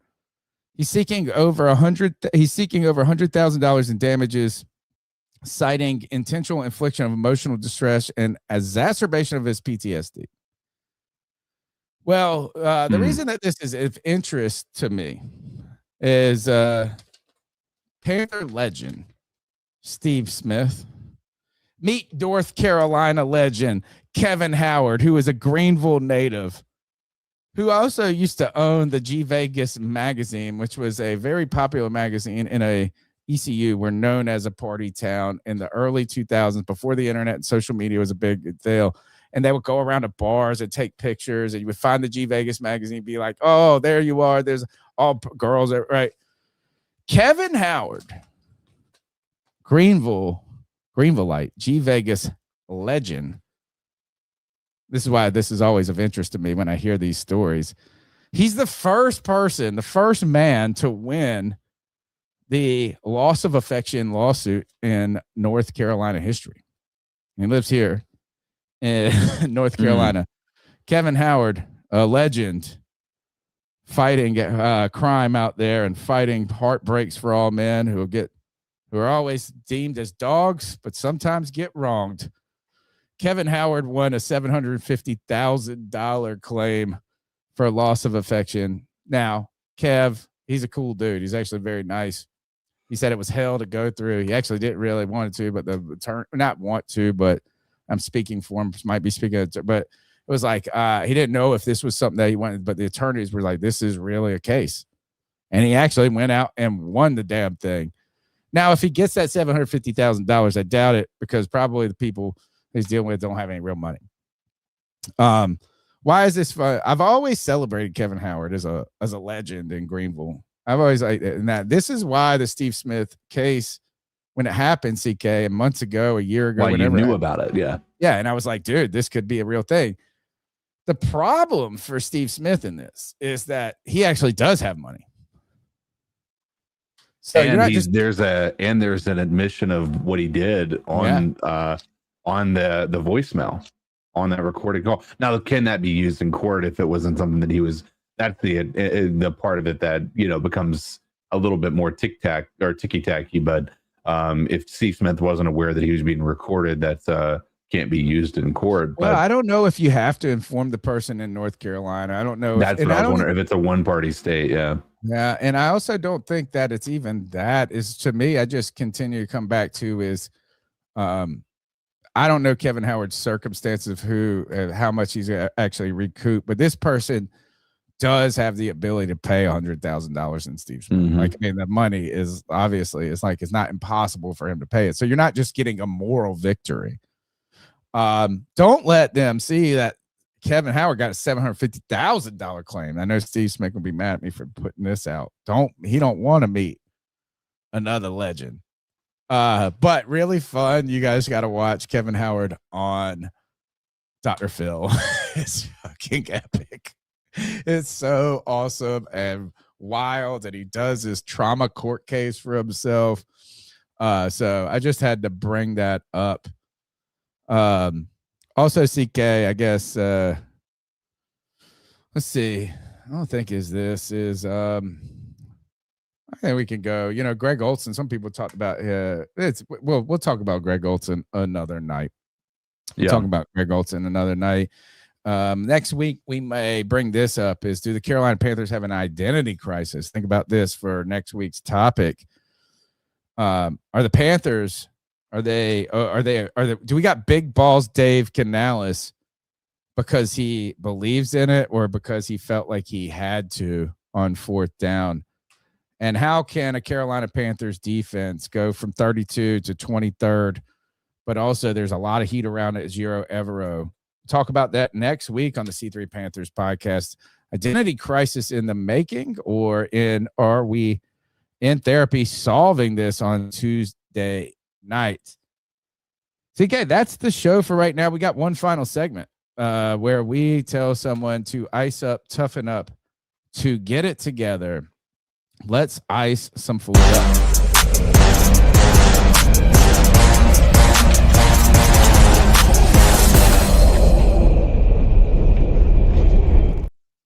Ironically, this is our homage to Steve Smith, where we tell someone to ice up, toughen up, to get it together. And I'm not giving it to you tonight, Smitty. I already did you dirty enough, I guess, by celebrating Kevin Howard a little bit more than you probably want. It's our time to ice someone up, toughen up, tell them to get it together. We can step outside the bounds of football. We can talk about ourselves. We can talk about our families. We can talk about our friends. We can ice up whatever we want. CK, do you have any ice up picks for us? Yeah, I mean, I'm gonna go with I'll start with this. Well, let me, before I jump too far ahead, you had brought up that, you know, we're obviously family, and, you know, we've gone to see concerts together and all that. You know, it's we wanted to throw out a rest in peace to the singer of Three Doors Down. That was the actual band right. that we had gone to go see. And so that was he died recently from a cancer battle that didn't last very long.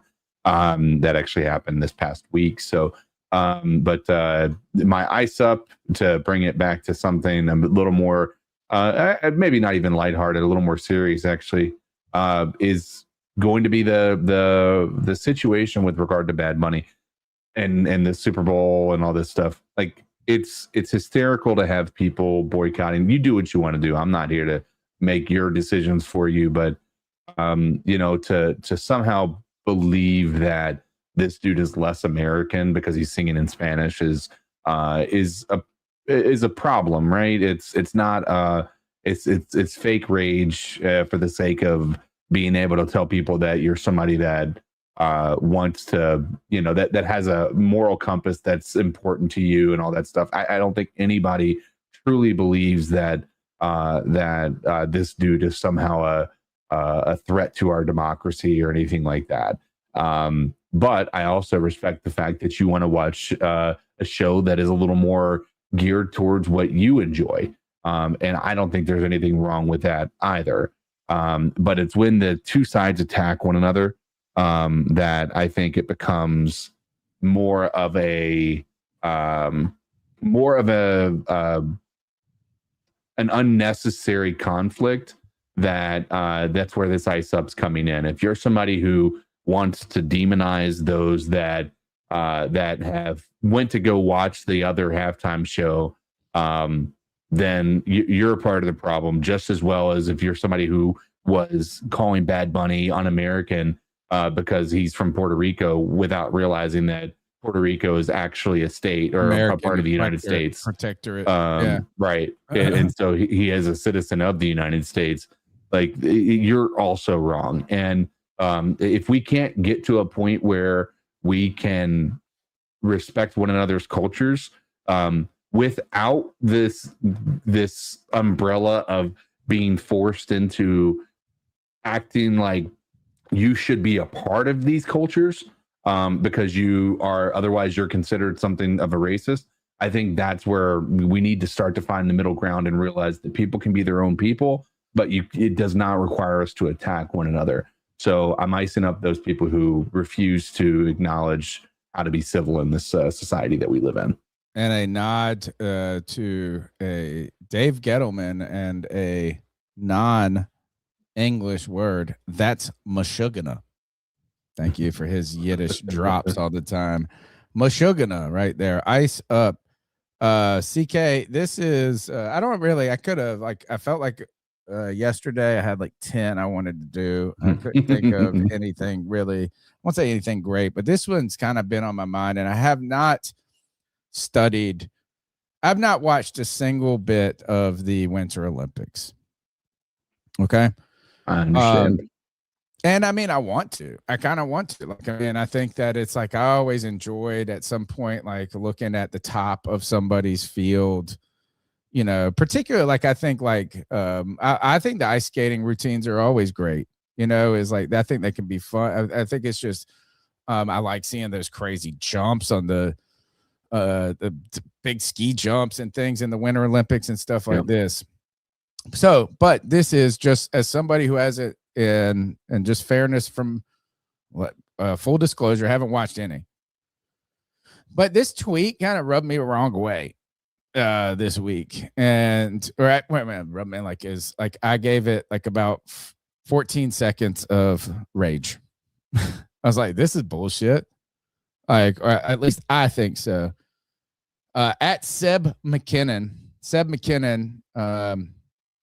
he said, so just found out an Olympic figure skater used one of my songs without permission for their routine. It aired all over the world. What? Is that usual practice for the Olympics?